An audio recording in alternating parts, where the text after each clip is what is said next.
चलिए, कहां तक बातें हो चली थी लास्ट क्लास में?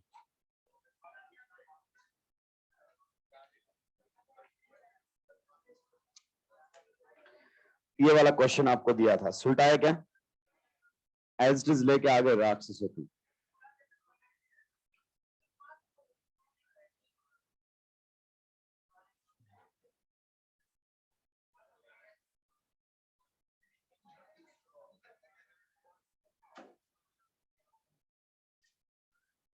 इसे हम ग्लिसरॉल बोलते हैं। ग्लिसरॉल की रिएक्शन जब HI एक्सेस के साथ करवाई जाती है, किसके साथ करवाई जाती है? HI excess. ये क्वेश्चन ऑलरेडी जेईई एडवांस में पूछा हुआ क्वेश्चन है। रिएक्शन करवाई जाती है HI एक्सेस के साथ in the presence of heat, तो बनने वाले उत्पाद के बारे में यहां पर बात की जाएगी। देखिए, आप जानते हैं जब HI एक्सेस में है तो सभी OH का क्या हो जाएगा? प्रोटोनेशन। अब वो हटेगा, चाहे SN1 से हटे चाहे SN2 से हटे, उससे कोई लेना देना नहीं है। तो यहां पर भी हमारे सामने प्रोटोनेशन हो जाएगा। यहां पर भी अगर अपन बात करें तो प्रोटोनेशन हो जाएगा। यहां पर भी अगर हम बात करें तो प्रोटोनेशन हो जाएगा। उसके बाद कितने आएंगे हमारे सामने? 3I माइनस आएंगे रिएक्शन करने के लिए। कितने आएंगे? 3I minus. और यहां पर आपको कौन लगा हुआ दिखाई देगा? आयोडीन। यहां पर भी कौन लगा हुआ दिखाई देगा? आयोडीन। और यहां पर भी कौन लगा हुआ दिखाई देगा? आयोडीन। अब आपको एक बात पता होना चाहिए कि जब एडजेसेंट एटम्स पर आयोडीन आते हैं तो वो अनस्टेबल होता है। क्या होता है? अनस्टेबल। आजू बाजू जब भी आयोडीन आए, हटा के क्या बना देना है? Double bond. ये ध्यान रखना है। इसे हम बोलते हैं विसिनल डाई आयोडाइड। क्या बोलते हैं? विसिनल डाई आयोडाइड जो होता है वो अस्थाई होता है। जैसे ही आपके सामने पूरी ऑर्गेनिक केमिस्ट्री में चल रही है तो इसको हटा लेना है, डबल बॉन्ड बना दे। क्लियर? तो यहां पर वापस आप देखिए, कहीं से बता सकते हो। मान लीजिए हमने ये हटा दिया, इसको हटा दिया और डबल बॉन्ड बना दिया, तो हमारे सामने ये बनकर आ जाएगा उत्पाद। अब आपको लग रहा होगा कि ये हमारी अभिक्रिया का आखिरी उत्पाद है, लेकिन नहीं, क्योंकि अभी पाई बॉन्ड है और आप जानते हैं पाई बॉन्ड एक न्यूक्लियोफाइल की तरह काम करता है। किसकी तरह काम करता है? न्यूक्लियोफाइल की तरह काम करता है। और HI में H प्लस क्या होता है? इलेक्ट्रोफाइल। आप अच्छे से जानते हैं। तो यहां पर ये इसको क्या देगा? अपना पाई इलेक्ट्रॉन अगर इसने दे दिया तो यहां पर आपके सामने हो जाएगा EAR, electrophilic addition reaction. Clear? इसमें थोड़ा सा आपको ध्यान रखना पड़ेगा क्योंकि अभी अपन ने EAR पढ़ा नहीं। तो फॉर्मेशन ऑफ कार्बोकेटाइन यहां होगी। कार्बोकेटाइन हमेशा ही हम क्या बनाते हैं? स्थायी। देखिए, पहले H जुड़ जाएगा और एक स्थायी कार्बोकेटाइन यहां पर बनकर आ जाए। उसके बाद कौन अटैक कर देता है यहां पर? I minus. ये मैंने EAR भी आपको बता ही दिया है कि पाई बॉन्ड न्यूक्लियोफाइल की तरह बिहेव करता है, बर्ताव करता है। तो यहां पर पहले कौन जुड़ेगा? इलेक्ट्रोफाइल। ऐसे जुड़ेगा कि एक स्थायी कार्बोकेटाइन बन जाए। जैसे ही कार्बोकेटाइन बनेगा, न्यूक्लियोफाइल इसके ऊपर क्या कर देगा? अटैक। और ये हमारे सामने फिर से बनकर आ जाएगा विसिनल डाई आयोडाइड। क्या बनकर आ जाएगा? Vicinal die iodide. आप जानते हैं फिर आजू बाजू आयोडीन आ गया है, तो जब भी आजू बाजू आयोडीन आ जाए, हटा डबल बॉन्ड बना, फिर से यहां पर क्या बन जाएगा? Double bond. आप जानते हैं अगर डबल बॉन्ड फिर से बन गया है तो डबल बॉन्ड पर तो अभिक्रिया HI फिर से कर सकता है। आपने देखा अभी डबल बॉन्ड पर रिएक्शन हुआ था। तो फिर से यहां पर HI की रिएक्शन हो जाएगी, यानी कि यहां पर आपको देखने को मिलेगा इलेक्ट्रोफिलिक एडिशन रिएक्शन। और केटाइन ऐसे बनाएंगे ताकि स्टेबल केटाइन बने। तो यहां पर हम बनाएंगे क्या? केटाइन। ये कार्बोकेटाइन हमारे सामने बनकर आएगा। अगर अपन बात करें तो ये है प्लस और ये क्या है? माइनस। इसके ऊपर अटैक हो जाएगा। ये कार्बोकेटाइन हमने बनाया। यही कार्बोकेटाइन क्यों बनाया? क्योंकि ये ज्यादा स्थायी है। उसके बाद ये इस पर अटैक कर देगा और ये हमारे सामने अभिक्रिया का आखिरी उत्पाद रहेगा। ये बनकर आता है हमारे सामने इस अभिक्रिया का आखिरी उत्पाद। तो जब तक रिएक्शन हो सकती है तब तक हमें रिएक्शन को आगे बढ़ाना है, क्योंकि HI किस में दिया हुआ है? एक्सेस में। एक्सेस में मतलब जब तक रिएक्शन करवा सकते हो तब तक रिएक्शन आप करवाएं। बस इसमें आपको ये ध्यान रखना है कि कार्बन कार्बन डबल बॉन्ड के ऊपर भी HX क्या कर लेता है? एडिशन। यहाँ पर EAR आपको देखने को मिलेगा इस प्रकार से, यहाँ पर जुड़ जाएगा H और यहाँ पर जुड़ जाएगा X। ये अपन पढ़ेंगे रिएक्शन बाद में, इस बार सीक्वेंस थोड़ी अलग है, तो EAR अपन बाद में पढ़ने वाले हैं। हालांकि मुझे लगता नहीं कि किसी को EAR नहीं आता होगा, क्योंकि ऑर्गेनिक में सबसे आसान चैप्टर ये होता है स्टार्टिंग में, इलेक्ट्रोफिलिक एडिशन रिएक्शन, इसीलिए सबसे पहले इसी को पढ़ाया जाता है ताकि माहौल बन जाए। जल्दी से सुलटाएंगे इसको।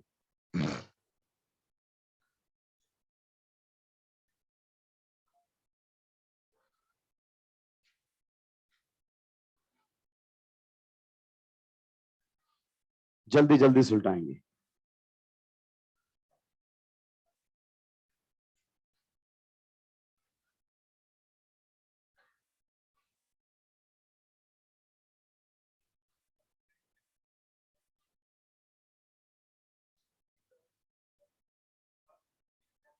नहीं बस यही विसिनल डाइआयोडीन, आजू बाजू जब भी आयोडीन हो तभी हटा के डबल बॉन्ड बनाना है, बाकी में नहीं करना, केवल आयोडीन में करना है।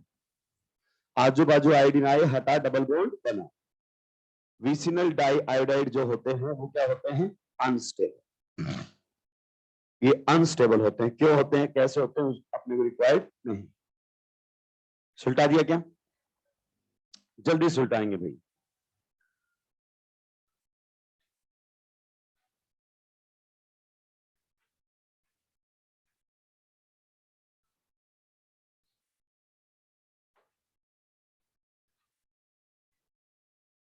आज या कल में आपको मॉड्यूल के क्वेश्चंस भी दिए जा सकते हैं, ज्यादा नहीं होंगे, 20 से भी कम ही होंगे, 10 या 15 के आसपास क्वेश्चंस होंगे, और किसी भी क्वेश्चन में पेन चलाने की जरूरत ही आपको नहीं पड़ेगी।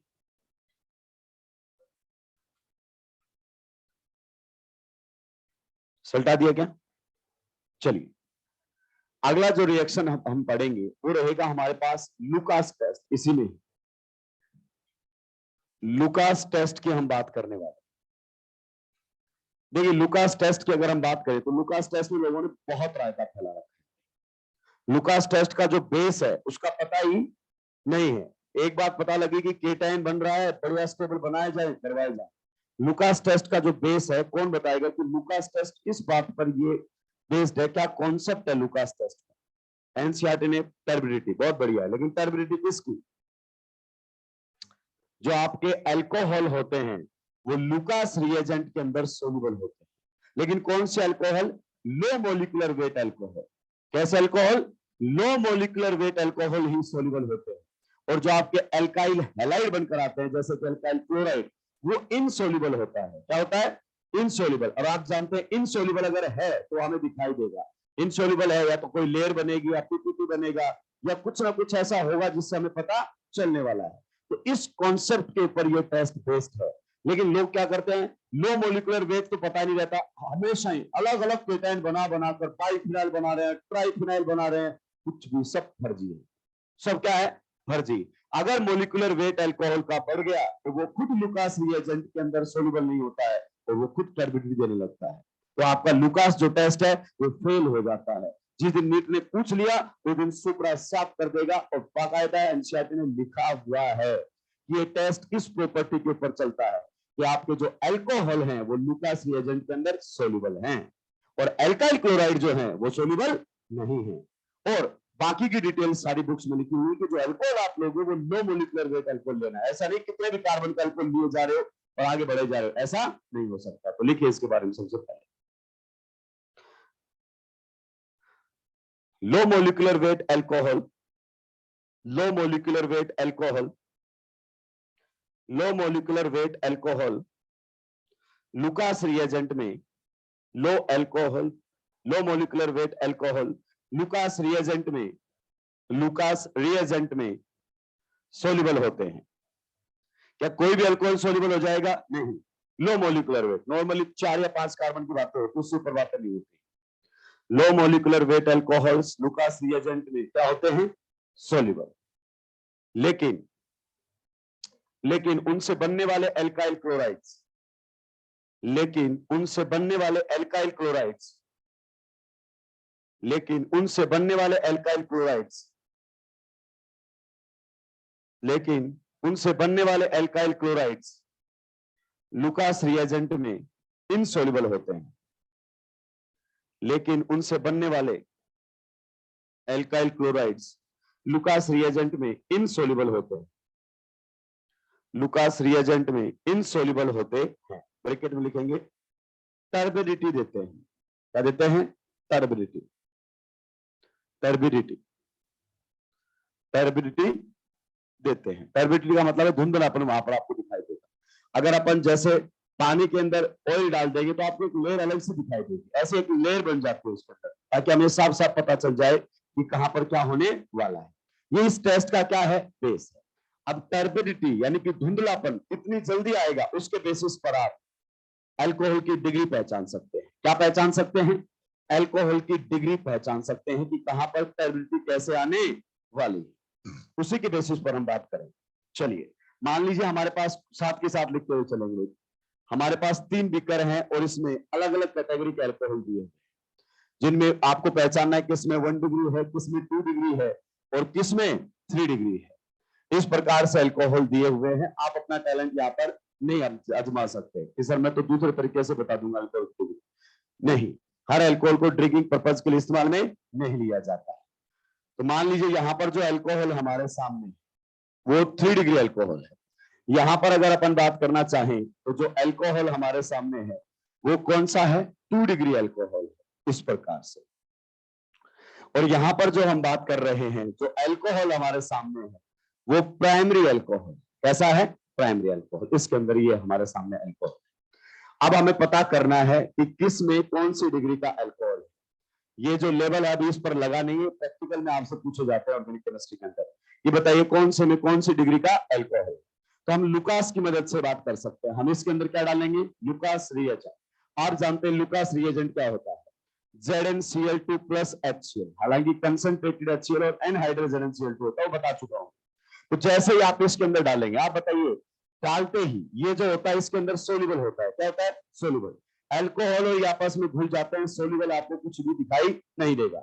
लेकिन थोड़ी देर बाद अल्कोहल क्या करेगा? रिएक्शन किसके साथ? HCl के साथ। आप बताइए इसमें लुकास का काम तो क्या है? बस HCl की एसिडिक स्ट्रेंथ को बढ़ा देना। अगर ये हमारे सामने अल्कोहल है और यहाँ पर आपने HCl डाला, बताइए प्रोटोनेशन होगा कि नहीं होगा? बिल्कुल प्रोटोनेशन होगा। तो बताइए हमारे सामने OH किस में बदल जाएगा? OH2 plus.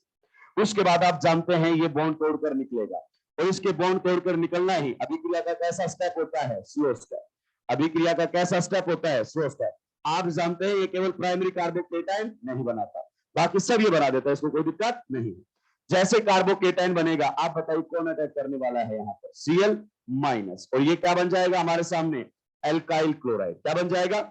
Alkyl chloride. ये जो एल्काइल क्लोराइड बना है ना, ये सोल्यूबल नहीं है। क्या नहीं है? सोल्यूबल। जैसे ही अल्काइल क्लोराइड बनेगा, इसमें एक लेयर से आपको यहाँ पर बनती हुई नजर आएगी। क्या बनती हुई नजर आएगी? ऑयल जैसे एक लेयर बन जाएगी यहाँ पर। जितनी जल्दी ये लेयर बनेगी उससे हम ये पता लगा सकते हैं कि कितनी जल्दी इसके अंदर क्या बने हैं? एल्काइल क्लोराइड, जिसे आप टर्बिडिटी धुंधलापन का भी नाम देते हैं। उसमें धुंधलेपन के लिए कौन उत्तरदायी है? ये एल्काइल क्लोराइड। ये एल्काइल क्लोराइड जितनी जल्दी बनेगा उतनी ही जल्दी धुंधलापन आएगा आपको सॉल्यूशन के अंदर। और आप जानते हैं अगर ये 3 डिग्री है तो बताइए रिएक्शन कहां से जाएगी? तो ये रिएक्शन कहां से जा रहा है? SN1 से, है ना। चलिए नेक्स्ट अगर अपन बात करें, हमारे सामने सेकेंडरी है, इसमें भी हमने लुकास रिएजेंट डाला है।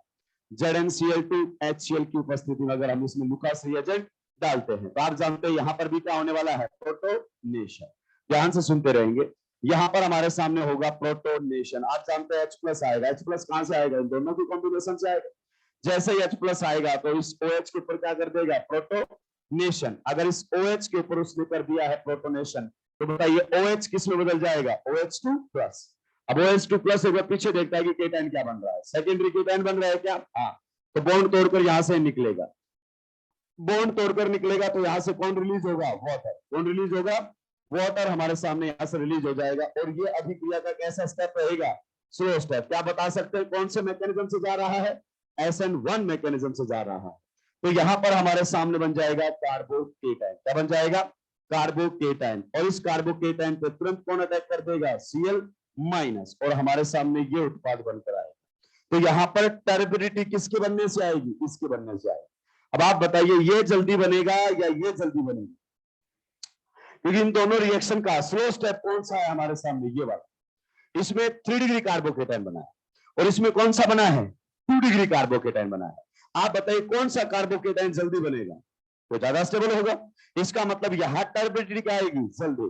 और यहां टर्बिडिटी आराम से आएगी। तो 3 डिग्री अल्कोहल तुरंत टर्बिडिटी देते हैं, हाथों हाथ, जैसे आपने डाला तुरंत टर्बिडिटी आएगी। लेकिन 2 डिग्री अल्कोहल के केस में 5 से 10 मिनट का टाइम लग सकता है। कितना टाइम लग सकता है? 5 से 10 मिनट का। ये देखो रिएक्शन में रेट आपको सामने आ रहा है। अगर हम बात करें प्राइमरी अल्कोहल की, अगर इसमें आपने लुकास रिएजेंट डाला है, क्या डाला है? लुकास रिएजेंट अगर आपने डाला है, तो आप जानते हैं काम तो वही होने वाला है। क्या यहां पर भी प्रोटोनेशन होगा? होगा। यहां पर भी आप जानते हैं H प्लस क्या कर देगा? प्रोटोनेशन। अगर यहां पर भी प्रोटोनेशन हो गया तो मैं समझ नहीं पा रहा हूं, OH किस में बदल जाएगा? OH2 plus. क्या आप यहां पर कार्बोकेटाइन बना देंगे? क्या आप यहां पर कार्बोकेटाइन बना देंगे? नहीं। रिएक्शन कहां से जाएगी? SN2 से। ये करेगा अटैक और बॉन्ड टूटेगा अटैक। क्या इस अभिक्रिया का यही स्टेप स्लो स्टेप है? जी हाँ। यानी कि रिएक्शन कहां से जा रही है? यहां पर SN2 से जा रही है और ये हमारे सामने उत्पाद बनकर आएगा Cl। क्लियर? प्राइमरी के केस में टर्बिडिटी आने में लगभग 50 मिनट लग जाती है और ये रूम टेम्परेचर पर टर्बिडिटी होता भी नहीं है। इसको क्या करना पड़ेगा? हीट करना पड़ेगा। प्राइमरी अल्कोहल्स को हीट करने पर वो टर्बिडिटी देते हैं, नॉर्मल कंडीशन पर वो टर्बिडिटी नहीं देते हैं। तो सबसे जल्दी कौन देगा हमारे सामने? 3 डिग्री। आप बताइए इसमें डिग्री का रोल है या बनने वाले केटाइन का रोल है? आप जान रहे SN1 से जा रहा है, तो SN1 में जितना ज्यादा स्टेबल केटाइन बनेगा उतना ही जल्दी आपको क्या मिलेगा? टर्बिडिटी। इसके केस में भी SN1 से जा रहा है, उस केस में वो किससे जा रहा है? SN2 से जा रहा है। एक बार छाप के फिर मैं आप लोगों के साथ ढेर सारी बातें करने वाला हूं। जल्दी से सुलटा देंगे, जल्दी से सुलटा देंगे।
तो आगे बैठा कर राक्षस, तुझे उस स्पीकर के नीचे बैठना है।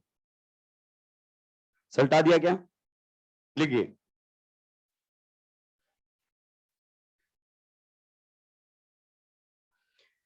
थ्री डिग्री अल्कोहल, साथ के साथ लिखने बोला था इसमें मैंने। 3 डिग्री अल्कोहल लुकास रिएजेंट के साथ तुरंत तुरंत धुंधलापन देते हैं, टर्बिडिटी बोलते हैं जिसे।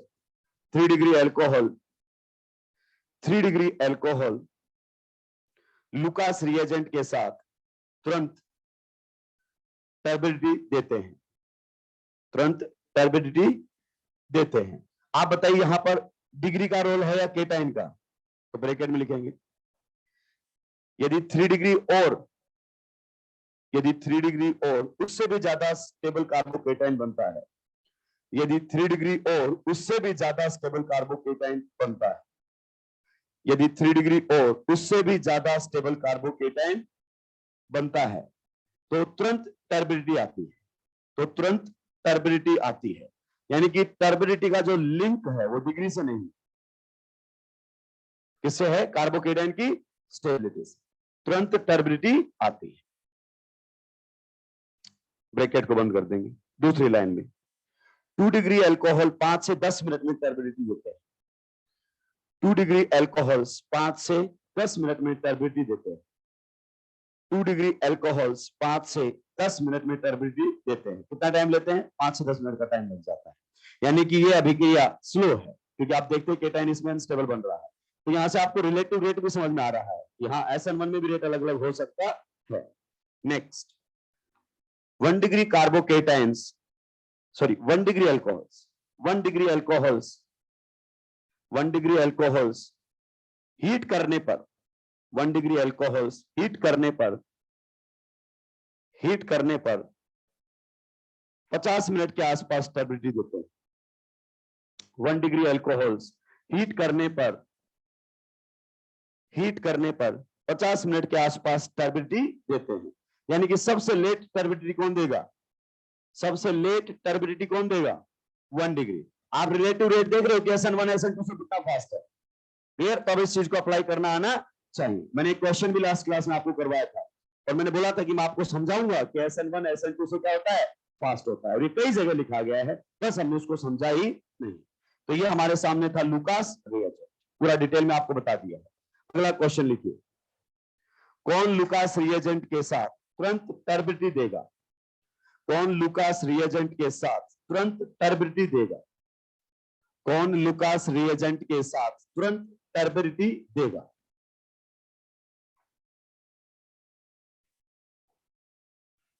कौन लुकास रिएजेंट के साथ तुरंत टर्बिडिटी देगा?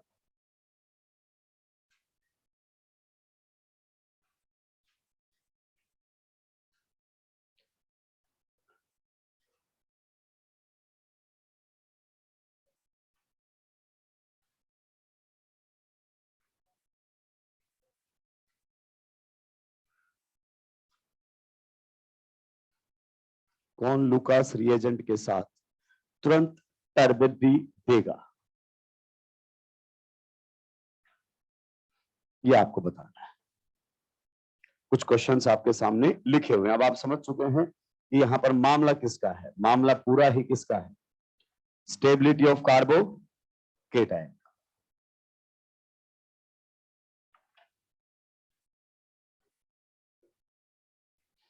बताइए पहले वाले के बारे में क्या ख्याल आप? देगा क्या तुरंत? यस, 3 डिग्री बन रहा है। उससे आगे वाले के बारे में क्या ख्याल आप? यस, CPM कार्बोकेटाइन आप जानते हैं भयंकर ही क्या बनेगा? स्टेबल। उससे आगे वाला? यस, क्योंकि ये भी एरोमेटिक बन रहा है, गजब की स्टेबिलिटी होती है। जानते हैं कि नहीं जानते हैं? नेक्स्ट में ये नहीं देगा तुरंत, 5 से 10 मिनट लगेंगे इसमें। ये तो इनफैक्ट देगा ही नहीं। आपसे ये पूछ सकता है कि कौन टर्बिडिटी नहीं देगा, तो देगा ही नहीं, एंटी एरोमेटिक बन रहा है। क्लियर? तो ये ध्यान रखना, इसके केस में तो एंटी एरोमेटिक बन रहा है, तो ये टर्बिडिटी देगा ही नहीं। नेक्स्ट में अगर अपन बात करें, ये देगा तुरंत। क्यों? क्योंकि आप देखिए कार्बोकेटाइन क्या बन रहा है? Resonance stabilised. नेक्स्ट में आप बात कीजिए, ये टर्बिडिटी देगा ही नहीं, क्योंकि अल्कोहल ही नहीं है, इनोल है। ये क्या है? इनोल। हर OH अल्कोहल नहीं होता है, कई बार बता चुका हूं। बस तुम OH देखते हो कहां जुड़ा, उससे तुम्हें कोई फर्क पड़ने वाला ही नहीं। तो ये हमारे सामने पहली रिएक्शन थी। रिएक्शन किसके साथ? HH के साथ। पूरा तबीयत से डिटेल में आपको पढ़ाया गया। एनसीईआरटी ने केवल इतना लिखा है, उसको पूरा उधेड़ दिया गया आप लोगों के सामने। नेक्स्ट अब रिएक्शन आने वाली, किसके साथ हम बात करेंगे? थायोनिल क्लोराइड के साथ बात करेंगे। किसके साथ बात करेंगे? थायोनिल क्लोराइड के साथ हम बात करने वाले हैं। यहां पर अल्कोहल की अभिक्रिया आप देख रहे हैं। इन सभी अभिक्रिया के अंदर ऑक्सीजन वाला बॉन्ड टूट रहा है, किससे? कार्बन से, जो कि मैंने आपको पहले ही बता दिया था। यहां से क्वेश्चन गलत नहीं होना चाहिए। क्वेश्चन पेपर फिर से डिपार्टमेंट ही बना रहा है। नहीं सुन रहे? मैं कुछ नहीं कर सकता। मैंने बोला था, बट डिपार्टमेंट बोला कि नहीं सर, पेपर हम ही बनाएंगे। आजू बाजू के पिक्चर चलते, तो वो जैसा बनाते हैं, जैसा अब तक आपने देखा वैसा ही बनकर आएगा। अगर उनके बने हुए पेपर में भी अगर तुम्हारे क्वेश्चन गलत हो गए तो फिर मैं यहाँ तुम्हारी गर्दनें तोड़ूंगा, बता रहा हूं। सेकेंड रिएक्शन हमारे सामने आएगी, reaction of alcohol, reaction of alcohol with thionyl chloride, with thionyl chloride.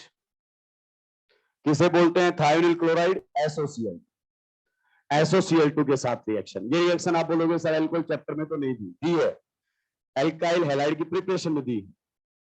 Clear? कहीं ना कहीं दी उसने, बिना उसके तो अपन बात करेंगे ही नहीं। तो लिखिए,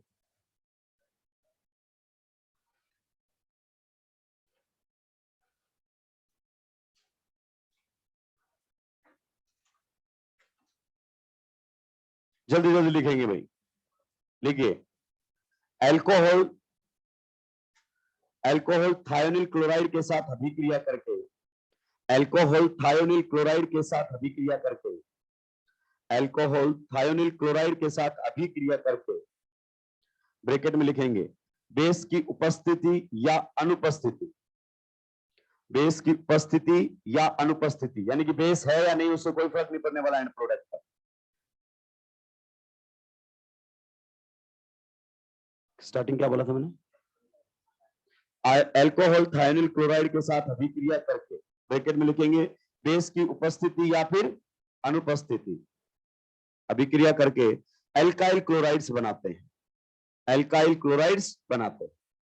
क्या बनाते हैं? एल्काइल क्लोराइड, यानी कि उत्पाद तो एल्काइल क्लोराइड ही बनेगा, चाहे बेस हो या ना हो। नाइट्रोजन वाले बेस की बात यहां पर होगी।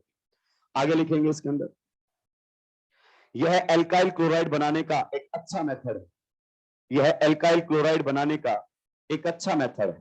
केवल क्लोराइड की बात हो रही है। यह एल्काइल क्लोराइड बनाने का एक अच्छा मेथड है, यह एल्काइल क्लोराइड बनाने का एक अच्छा मेथड है, कोमा, क्योंकि इसमें साइड प्रोडक्ट्स गैसेज होती हैं, क्योंकि इसमें साइड प्रोडक्ट गैसेज होती हैं, क्योंकि इसमें साइड प्रोडक्ट गैसेज होती हैं। आप जानते हैं अगर कोई साइड प्रोडक्ट गैस है तो अपने आप एस्केप हो जाएगा, हमें कोई टेंशन ही नहीं है। आपने मेटलर्जी पढ़ा, आप जानते हैं प्योरिफिकेशन और सेपरेशन का खर्चा आपका बदल जाएगा। क्लियर? मान लीजिए चाय पत्ती और कॉफी है, दोनों में फर्क है। चाय बनाने के बाद आपको छानना पड़ता है, कॉफी में मतलब ही नहीं है क्योंकि वो पहले से पाउडर फॉर्म में आता है। तो ये बेनिफिट होता है जब आपके साइड प्रोडक्ट आपको अलग नहीं करने पड़ते ना, तो चीजें क्या हो जाती है? आसान। खर्चा क्या हो जाता है? कम। प्योरिटी क्या रहती है? ज्यादा। क्लियर? ये हमारे सामने है। सबसे पहले आप रिएक्शन कैसी आएगी उस पर ध्यान दीजिए, बहुत इंपॉर्टेंट हमारे सामने रिएक्शन रहने वाली। मान लीजिए हमारे सामने अल्कोहल, नॉर्मली अल्कोहल क्या मिलेगा? 1 डिग्री मिलेगा या फिर कौन सा मिलेगा?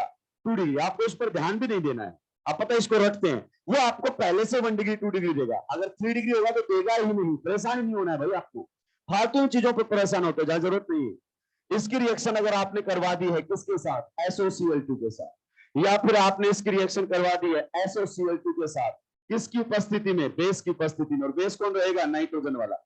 आप जानते हैं इसको हम क्या बोलते हैं? पिरिडिन। क्या बोलते हैं? क्या बोलते हैं? पिरिडिन। अब इसके आखिरी उत्पाद में कोई फर्क पड़ने वाला नहीं, इसके आखिरी उत्पाद में कोई फर्क पड़ने वाला नहीं। यहां पर जब आप रिएक्शन करवाओगे तो हमारे सामने RCl बनेगा, HCl बनेगा, और कौन बन जाएगा? SO। दोनों ही क्या होते हैं? गैस, बाहर निकल जाए। यहां पर भी आपके सामने जो उत्पाद बनकर आएगा वो सेम बनकर आएगा, RCl बनेगा, HCl बनेगा, और कौन बनेगा? SO। स्टीरियो केमिस्ट्री में फर्क आता है, इसकी अभिक्रिया में कोई फर्क आने वाला नहीं। और हमारा मुद्दा क्या है कि ये दोनों में ही बन रहा है, तो इस अभिक्रिया से केवल एल्काइल क्लोराइड बनाए जा सकते हैं। क्या बनाए जा सकते हैं? एल्काइल क्लोराइड बना सकते हैं, ब्रोमाइड आयोडाइड नहीं बनाए जा सकते इस अभिक्रिया से। आप इस बात को समझिएगा। क्लियर? चलिए देखिए अब किस प्रकार से हम बात करेंगे। क्वेश्चन कैसा आता है वो आपके लिए बेहद इंपॉर्टेंट है। स्टीरियो की बातें नीट बहुत कम करता है और हम स्टीरियो के चक्कर में क्वेश्चन ही क्या कर देते हैं? गलत। मान लीजिए हमारे सामने ये क्वेश्चन दिया हुआ है, इथेनॉल की अभिक्रिया करवाई गई है किसके साथ? SOCl2 के साथ। एक सिंपल SOCl2 दिया हुआ है, फिर दिया हुआ है SOCl2 किसकी प्रेजेंस में? उपस्थिति में, पायरिडिन की उपस्थिति में। आप बताइए अपना आखिरी उत्पाद बदलेगा? नहीं बदलेगा। इसमें क्या होता है? OH हटाकर क्या लगा देना है? Cl। मैं इसका मैकेनिज्म नहीं बता रहा हूं क्योंकि एनसीईआरटी ने इसका मैकेनिज्म दिया ही नहीं है। तो यहां पर आपको सिंपल सा ये बना देना है, दोनों में जो उत्पाद बनेगा वो क्या बन रहा है? सेम। अपन क्या इसके चक्कर में फंस जाते हैं वहां पर, क्या पायरिडिन दे दिया। बेटा पायरिडिन का होना ना होना केवल स्टीरियो में फर्क डालता है। किसमें फर्क डालता है? स्टीरियो में। मान लीजिए हमारे सामने ये क्वेश्चन दिया हुआ है, कौन सा क्वेश्चन दिया हुआ है? ये वाला। यहाँ पर OH है, एक बार आपसे पूछेगा कि SOCl2 की अभिक्रिया करवाई गई है, सिंपल। फिर SOCl2 की अभिक्रिया करवाई गई किसकी उपस्थिति में? पायरिडिन की उपस्थिति।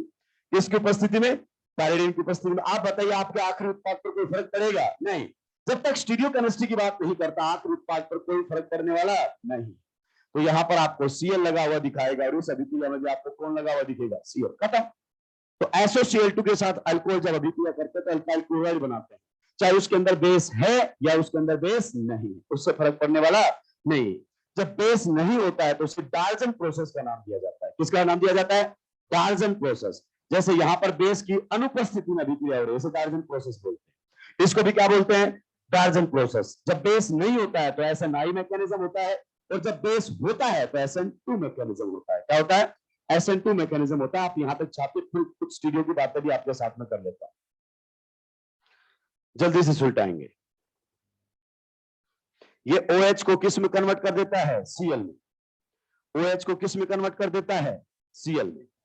जब आप ROH की अभिक्रिया किसके साथ करवाते हो, SOCl2 के साथ, तो हमारे सामने उत्पाद क्या बनकर आता है, RCl, साथ में HCl और साथ में क्या बनता है, SO2। इसी प्रकार से ये OH को कन्वर्ट कर देता है। मैं यही बता देता हूं, एसिड के केस में भी ये सेम टू सेम काम करता है। अगर इसकी अभिक्रिया भी आपने SOCl2 के साथ करवा दी है तो आप जानते हैं ये OH हटाकर क्या लगाने वाला होता है, Cl। OH हटाकर क्या लगाता है, Cl। तो यहां पर आपके सामने एसिड क्लोराइड बना देगा। क्या बना देगा, एसिड क्लोराइड। यानी कि ये OH को किस में कन्वर्ट कर देता है, Cl के अंदर। ये लीजिए, दो ही रिएक्शन है इसकी पूरी ऑर्गेनिक में आपके सामने लिखी है, परेशान होने की जरूरत ही नहीं है। OH को किस में बदल देता है, Cl।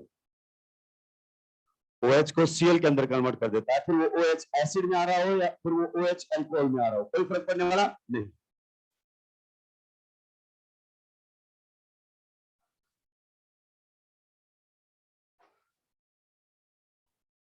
ये हमारे सामने अभिक्रिया थी थायोनिल क्लोराइड के साथ। अब इसकी स्टीरियो से भी बात कर लेते हैं। मैंने बोला था SNI मैकेनिज्म पर मैं ज्यादा बात करूंगा ही नहीं, आप अच्छे से जानते हैं मैं ऐसा क्यों नहीं, क्योंकि एनसीईआरटी में कोई बात नहीं की गई इसके मैकेनिज्म की। जहां पर एनसीईआरटी ने बात की है वहां पर हमने दिल खोल के बातें की। जहां एनसीईआरटी बात नहीं कर रहा वो फालतू होगा हमारे। हालांकि आपको इतना टिक जरूर बता दूंगा कि आप कोई भी क्वेश्चन कर सकते हैं, आपका क्वेश्चन कोई भी नहीं अटकेगा बिना मैकेनिज्म के, क्योंकि स्टीरियो पर ही बातें होती है मैकेनिज्म में, और स्टीरियो तो इसका सीधा याद रखा जा सकता है।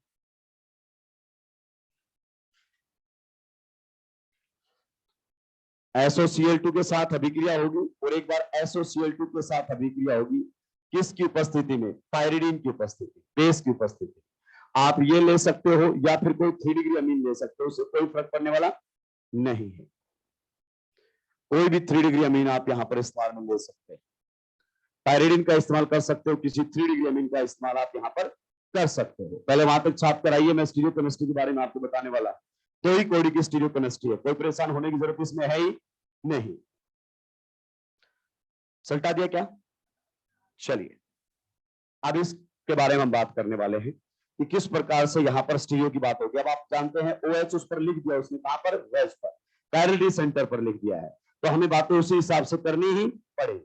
देखिए, जब बेस नहीं होता है तो डाल्टन प्रोसेस का नाम दिया जाता है, और ये SNI मैकेनिज्म से जाता है। किससे जाता है, SNI। एक मिनट सर, हमने तो SNI का नाम ही पहली बार सुना है, आपने जब से पढ़ाना शुरू किया। बिल्कुल, यहां पर I का मतलब हमारे सामने होता है इंटरनल। क्या होता है, इंटरनल। और यहां पर N का मतलब वही है, न्यूक्लियोफिलिक।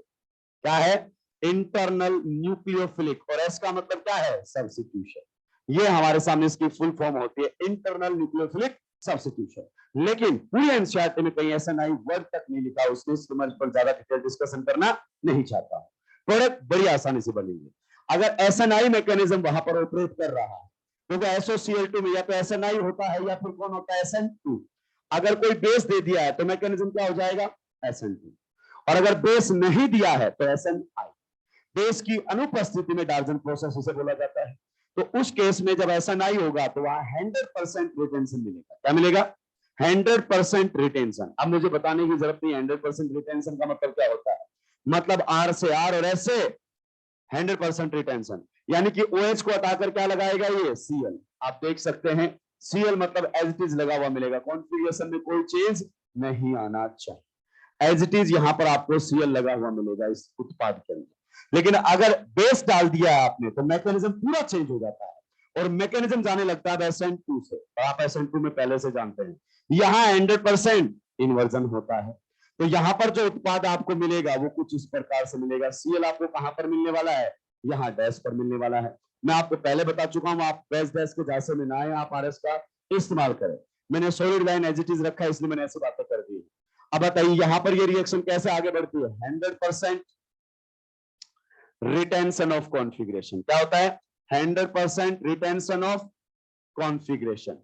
यहां पर कॉन्फ़िगरेशन का 100% आपको रिटेंशन देखने को मिलता है। और SN2 में क्या होता है, उल्टा। यहां पर आपको क्या देखने को मिलता है, 100% इन्वर्जन ऑफ कॉन्फ़िगरेशन। क्या देखने को मिलता है, 100% इन्वर्जन ऑफ कॉन्फ़िगरेशन।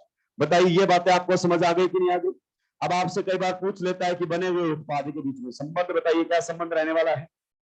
बने हुए उत्पाद के बीच में क्या संबंध यहां पर रहने वाला है, आप बताइए। ये एक दूसरे के क्या है, एनेंशियोमर्स। क्या है, एक दूसरे के एनेंशियोमर्स। दो अलग अलग रिएक्शन में जो प्रोडक्ट बने हैं वो आपस में क्या है, एनेंशियोमर। हमेशा ही SNI और SN2 के उत्पाद एनेंशियोमर हो, इसकी हम कोई गारंटी नहीं लेते। एक मिनट सर, आप ऐसी क्यों बातें बोल रहे हो। देखिए, आप जो चीजें ट्रिक लिख लेते हो ना, वो ट्रिक कहीं भी फेल हो सकती है। आपको अगर समझना ही है, याद ही रखना है, तो कॉन्सेप्ट पर ध्यान दीजिए। मान लीजिए यहां पर हमारे सामने लगा हुआ है OH, यहां पर हमारे सामने लगा हुआ है CS। फिर अब इसकी रिएक्शन करवाई गई है, दो तरीके से रिएक्शन होगी। एक बार रिएक्शन करवाई गई है SOCl2, केवल SOCl2 दिया हुआ है। क्या बता सकते हैं इस बार इस रिएक्शन का मैकेनिज्म क्या रहेगा। बेस की अनुपस्थिति में कहां से जाता है, SNI, है ना। तो यहां पर आप देखते हैं कि 100% आपको क्या देखने को मिलेगा, रिटेंशन। बताइए इसकी कॉन्फ़िगरेशन कैसा है, सिस कॉन्फ़िगरेशन है कि नहीं है। RS तो यहां पर डिफाइंड नहीं है, लेकिन आप जानते हैं मॉलिक्यूल सिस कॉन्फ़िगरेशन में GI शो कर रहा है। तो दोनों हाइड्रोजन देखो सेम साइड है कि नहीं है, है। तो ये रिंग किस कॉन्फ़िगरेशन में है, सिस। ज्योमेट्रिकल की बात करें, सिस ट्रांस भी कॉन्फ़िगरेशन होता है, तो फिर सिस से क्या आना चाहिए, सिस। अगर 100% रिटेंशन की आप बातें कर रहे हैं, तो फिर सिस से आपको क्या दिखाई देगा, सिस। ये हो गया सिस से सिस बनना, 100% रिटेंशन। लेकिन यहीं पर अगर मैंने बेस डाल दिया है, क्या डाल दिया है, बेस। बेस के तौर पर जैसे मैं टर्सरी अमीन का इस्तेमाल भी कर सकता हूं, आपको परेशान होने की जरूरत नहीं है, कोई भी नाइट्रोजन वाला बेस आप डाल सकते हैं।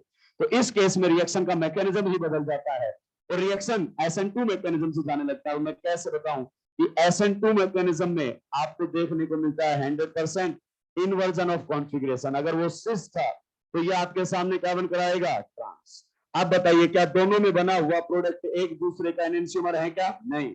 ये एक दूसरे के ज्योमेट्रिकल आइसोमर्स है, और ज्योमेट्रिकल आइसोमर्स को क्या बोला जाता है, डायास्टीरियोमर्स। क्या बोला जाता है, डायास्टीरियोमर्स। तो ऐसा नहीं है कि SNI और SN2 के उत्पाद हमेशा ही एनेंशियोमर होंगे, ऐसा बोलना घातक सिद्ध हो सकता है।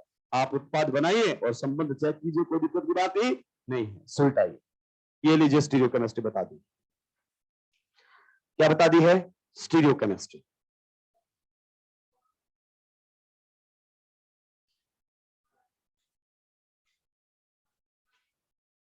अगर कायरलिटी सेंटर है तो किसकी मदद से आगे बढ़ेंगे, RS। आप जानते हैं स्टीरियो में वो सबका पापा है, कैसे भी खेला खेल सकता है, कैसे भी।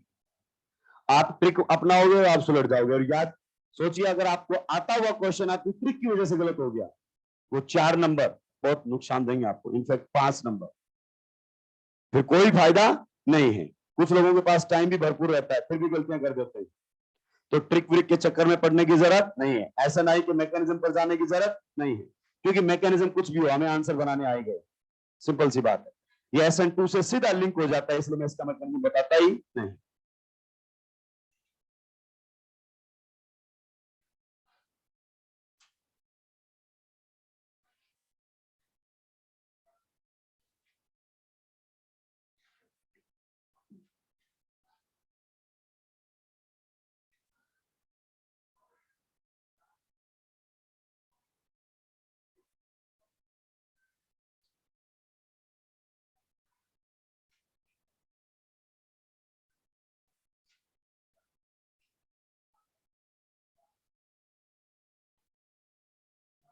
सुलटा दिया क्या, चलिए। तो ये था हमारे सामने रिएक्शन किसके साथ, थायोनिल क्लोराइड SOCl2 के साथ। अब तो मतलब अपन ने जो अल्काइल हैलाइड में प्रिपरेशन में मेथड है ना, एक जो पूरा लिखा हुआ है वो भी सुलटा देंगे, इन टेक्स्ट के क्वेश्चन भी सुलटा देंगे। या तो EAR दिया हुआ है या फ्री रेडिकल सब्स्टिट्यूशन। कम से कम जे आपको ये सब दिखाई दे जाए, फिंकर स्टील रिएक्शन वाले क्वेश्चंस, ये वाले क्वेश्चन जहां अल्कोहल का इन्वॉल्वमेंट है, वो तो एटलीस्ट सुलटा ही देना। क्योंकि मैंने जब शेयर किया था तब तक मैंने ये बातें आपको पढ़ाई नहीं थी और ये एनसीईआरटी के अंदर दी हुई है। अगली रिएक्शन रहेगी हमारे सामने, कौन सी रहेगी? Reaction number 3, reaction of alcohols. Reaction of alcohols, reaction of alcohols with PX3 and PCl5. Reaction of alcohols, reaction of alcohols with PX3 and PCl5. Reaction with alcohols with PX3 and PCl5. यहां पर alcohol की भी बात करेंगे और भी reactions की हम बात करने वाले हैं। क्यों? क्योंकि बड़ी आसानी से हम उनको याद कर लेंगे यहां पर और फिर सीक्वेंस रिएक्शन में उनका इस्तेमाल करेंगे, क्योंकि सीक्वेंस रिएक्शन ही है जो हमें ऑर्गेनिक सिखा सकती है, लेकिन वो भी सही होनी चाहिए। ऐसा नहीं है ऐसे जरूर जाने के चक्कर में 20 में 25 गलतियां करके आगे बढ़ रहे हो आप, ऐसा नहीं होना चाहिए। चीजें ऑथेंटिक भी होनी चाहिए। देखिए, सबसे पहले अगर अपन बात करें अल्कोहल की रिएक्शन हम PX3 के साथ करवाते हैं। किसके साथ रिएक्शन करवाते हैं? ये हमारे सामने है अल्कोहल, रिएक्शन करवाई जाएगी PX3 के साथ, तो हमारे सामने उत्पाद जो बनकर आएंगे OH फिर से रिप्लेस हो जाएगा किससे? X से, और साथ में हमारे सामने बनेगा H3PO3। हमेशा हमेशा ये प्रोडक्ट बनकर आएगा। जब भी रिएक्शन करने वाला कौन होगा? PX3। हमेशा ही ये साइड प्रोडक्ट हमारे सामने बनेगा H3PO3, हमेशा। अब आप इसको बैलेंस भी कर सकते हैं। क्या कर सकते हैं? बैलेंस। बैलेंस कैसे करेंगे आप खुद देखिए। यहां पर X हमारे सामने कितना है? 1, और यहां पर X कितने थे? 3, तो यहां पर 3 से मल्टीप्लाई करना पड़ेगा। अगर इसको 3 से मल्टीप्लाई करोगे तो इसको भी फिर 3 से मल्टीप्लाई करना पड़ेगा। आसानी से ऑक्सीजन भी अपने आप बैलेंस हो चुके हैं, तो ये हमारे सामने हमेशा ही बनकर आएगा। आगे जो रिएक्शन होगी उसमें भी ध्यान रखना कि जब भी ये OH को हटाकर X लगाएगा H3PO3 बनाएगा। क्या बनाएगा? H3PO3 बनाकर देने वाला। हमें परेशान होने की बिल्कुल भी जरूरत नहीं। फिर से अगर अपन बात करें तो PX3 में कुछ जैसे PCl3 है, वो तो आपको पहले से दे देगा रिएक्शन के अंदर, लेकिन अगर अपन बात करें PBr3 और अगर हम बात करें PI3, तो ये अभिक्रिया के दौरान ही बनाए जाते हैं। अभिक्रिया के दौरान ही बनाए जाते हैं। PCl3 आपको डायरेक्ट दे देता है, लेकिन PI3 और PBr3 अभिक्रिया के दौरान ही बनाए जाते हैं। सर हम इस बात को समझे नहीं, आप समझिए इस बात को। मान लीजिए हम रिएक्शन करवाते हैं रेड फॉस्फोरस की, किसके साथ? Br2 के साथ, तो बताइए उत्पाद क्या बनता है? PBr3 बनता है कि नहीं बनता है? क्या बनता है? PBr3। अब क्या इनऑर्गेनिक पड़े हो जब ये नहीं पता है। PBr3 की फॉर्मेशन यहां पर हो जाती है। यहां पर आप आयोडीन भी ले सकते हैं। अगर मान लीजिए आपने रिएक्शन करवाई है रेड P की किसके साथ? I2 के साथ, तो फिर हमारे सामने क्या बन जाता है? PI3। यानी कि इनको अभिक्रिया के दौरान ऐसे बनाया जाएगा, रेड P Br2 लिख देगा, रेड P I2 लिख देगा। आपको परेशान होने की जरूरत नहीं है। मतलब सर साफ साफ बताइए किस प्रकार की अभिक्रियाएं हमारे सामने होंगी। जैसे ये ROH है, ऐसे लिख कर दे देगा रिएक्शन में, रेड P साथ में लिख देगा Br2 की अभिक्रिया का उत्पाद बताइए। या फिर इस प्रकार से लिख सकता है रेड P और साथ में आपके यहां पर लिख देगा I2 की अभिक्रिया का उत्पाद बताइए। डायरेक्ट अगर दे दिया है PX3 तो हमें कोई दिक्कत ही नहीं है, लेकिन हमसे रिएक्शन के दौरान भी बनवा सकता है, तो हम उसके लिए मेंटली प्रिपेयर्ड हैं। अब बताइए यहां पर क्या होगा? हम सिंपल सा जानते हैं OH को हटाकर क्या लगा देना है? Br। तो यहां पर हमारे सामने RBr बन जाएगा। साइड प्रोडक्ट हमारे लिए इंपॉर्टेंट है नहीं। यहां पर हमारे सामने क्या बन जाएगा? RI। किसी को कोई दिक्कत, आपको परेशानी है? नहीं। अब मुद्दे की बात यह है कि सर ये रिएक्शन कौन से मैकेनिज्म से आगे बढ़ती है? ये रिएक्शन कौन से मैकेनिज्म से आगे बढ़ती है? ये जो रिएक्शन है वो SN2 मैकेनिज्म से आगे बढ़ती है। किससे बढ़ती है? SN2 मैकेनिज्म से आगे बढ़ती है। सर वो कैसे बढ़ेगी? चलिए उसका थोड़ा सा मैं आपको आइडिया दे देता हूं। ये हमारे सामने है ROH। कौन है? ROH। रिएक्शन करवाई गई है PX3 के साथ। आप देख पा रहे होंगे मैंने X को स्पेसिफाई नहीं किया है, X को स्पेसिफाई नहीं किया है। अब बताइए P के पास अगर अपन बात करें तो वैकेंट ऑर्बिटल है कि नहीं? थर्ड पेयर का एटम है। कौन से पेयर का एटम है? थर्ड पेयर का एटम है। और इसके पास क्या है? Lone pair. ये करेगा यहां पर अटैक। इसने किया अटैक और यहां से X निकलता है बाहर, अटैक। देखिए हमारे सामने ऑक्सीजन के ऊपर कैसा चार्ज आ चुका है? पॉजिटिव। अगर आप देख पा रहे हो तो ऑक्सीजन के ऊपर कैसा चार्ज आ चुका है? पॉजिटिव। साथ में यहां पर हमारे सामने कौन बन गया है? X minus. अब ये X माइनस करता है इस पर अटैक और ये वाला बॉन्ड टूटता है, अटैक। देखिए हमारे सामने ये रिएक्शन आगे बढ़ रहा है किस मैकेनिज्म से? SN2 मैकेनिज्म से। यहां तो बन जाएगा RX। साथ में अगर अपन बात करें, एक आपने X को किससे रिप्लेस कर दिया है? बताइए पूरा OH यहां चला जाएगा कि नहीं चला जाएगा? ये है OH। अभी भी कितने X लगे हुए हैं? 2। इसी प्रकार से दूसरा अल्कोहल आएगा, अटैक करेगा, इस X को भी हटा देगा, तीसरा भी हट जाएगा। तो ऐसे कर करके एक एक एक्स जो है वो किससे हटने वाला है, OH से। आप सोचिए एक एक एक्स किससे हटने वाला है, OH से। तो यही तो लिखा हुआ है, दिमाग से पैदल लोगों, तुमने ध्यान ही, यही तो लिखा हुआ है कि तीनों एक्स धीरे धीरे किससे रिप्लेस हो गए हैं, OH से। और क्या ये बॉन्ड टूट रहा है? यस, हम रिएक्शन वही पढ़ रहे हैं जिसमें कार्बन और ऑक्सीजन का बॉन्ड टूट रहा है। तो आप बताइए अल्काइल हैलाइड यहाँ पर, सॉरी अल्कोहल हमारे सामने क्या होना चाहिए? या तो ये 1 डिग्री होना चाहिए या फिर क्या होना चाहिए, 2 डिग्री, क्योंकि 3 डिग्री तो SN2 से जाते ही, परेशान होने की जरूरत ही नहीं है। छाप के आगे बढ़ूंगा।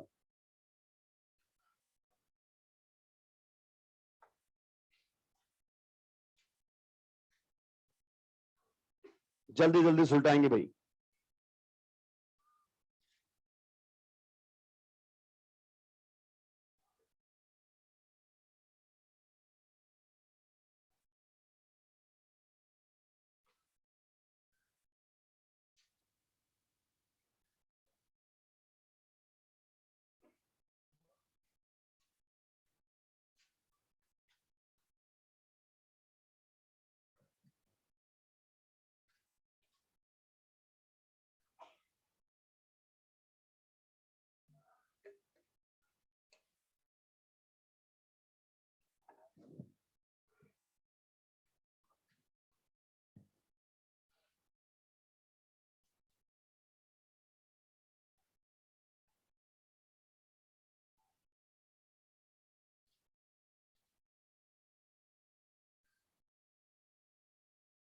इनको रिएक्शन के दौरान ही बनाया जाता है।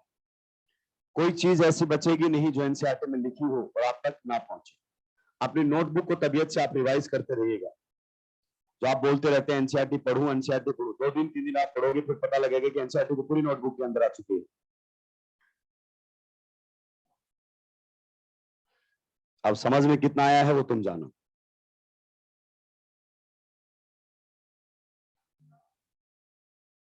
और समझने ना समझने का तो कोई ऑप्शन ही, समझना तो पड़ेगा। इस साल समझ ले, अगले साल समझ ले, या उससे अगले साल समझ ले। क्योंकि कितनी भी आप कहानियां सुन लीजिए, ये चीजें जब तक आप पढ़ोगे नहीं, सिलेक्शन हो नहीं सकता भाई। सिलेक्शन केवल एक ही चीज से होता है, पढ़ने से। खत्म हो गई कहानी। अब तुम्हें कब पढ़ना है ये तुम पर निर्भर करना है, इसी साल या उससे अगले साल या उससे भी अगले साल। मैं बार बार आपको याद दिलाता रहता हूं। और तुम जो आजू बाजू जहां रहते हो उनको देखकर अपना डिसीजन मत लिया करो, क्योंकि यहाँ नर्सर लीडर के बैच लग रहे हैं। तुम जैसे रूम से बाहर जागते हो, लोग घूमते हुए नजर आते हैं कि यार मैं तो पिछले 2 घंटे से पढ़ रहा हूँ, ये तो घूम रहे हैं। ये घूमेंगे। जो घूम रहा है मार्केट में, जो दिख रहा है, वो तुम्हारा प्रतिद्वंदी है ही नहीं, वो तुम्हारा कॉम्पिटिटर है ही नहीं। उसको तुम्हारे कॉम्पिटिशन में आने में अभी 2 से 3 साल लगेंगे, क्योंकि याद करो तुम भी पहली पहली बार आए थे तब घूम ही रहे थे। तो तुम्हारा वो स्टेज अब निकल चुका है। जो घूम रहा है वो तुम्हारा कॉम्पिटिटर है ही नहीं। तुम्हारा कॉम्पिटिटर वो है जो तुम्हें दिखाई ही नहीं देता, वो आराम से पढ़ रहा है बैठ। क्लियर?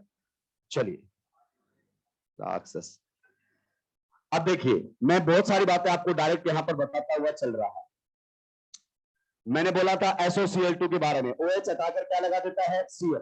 ऐसे ही आप इसके बारे में बात कर सकते हो।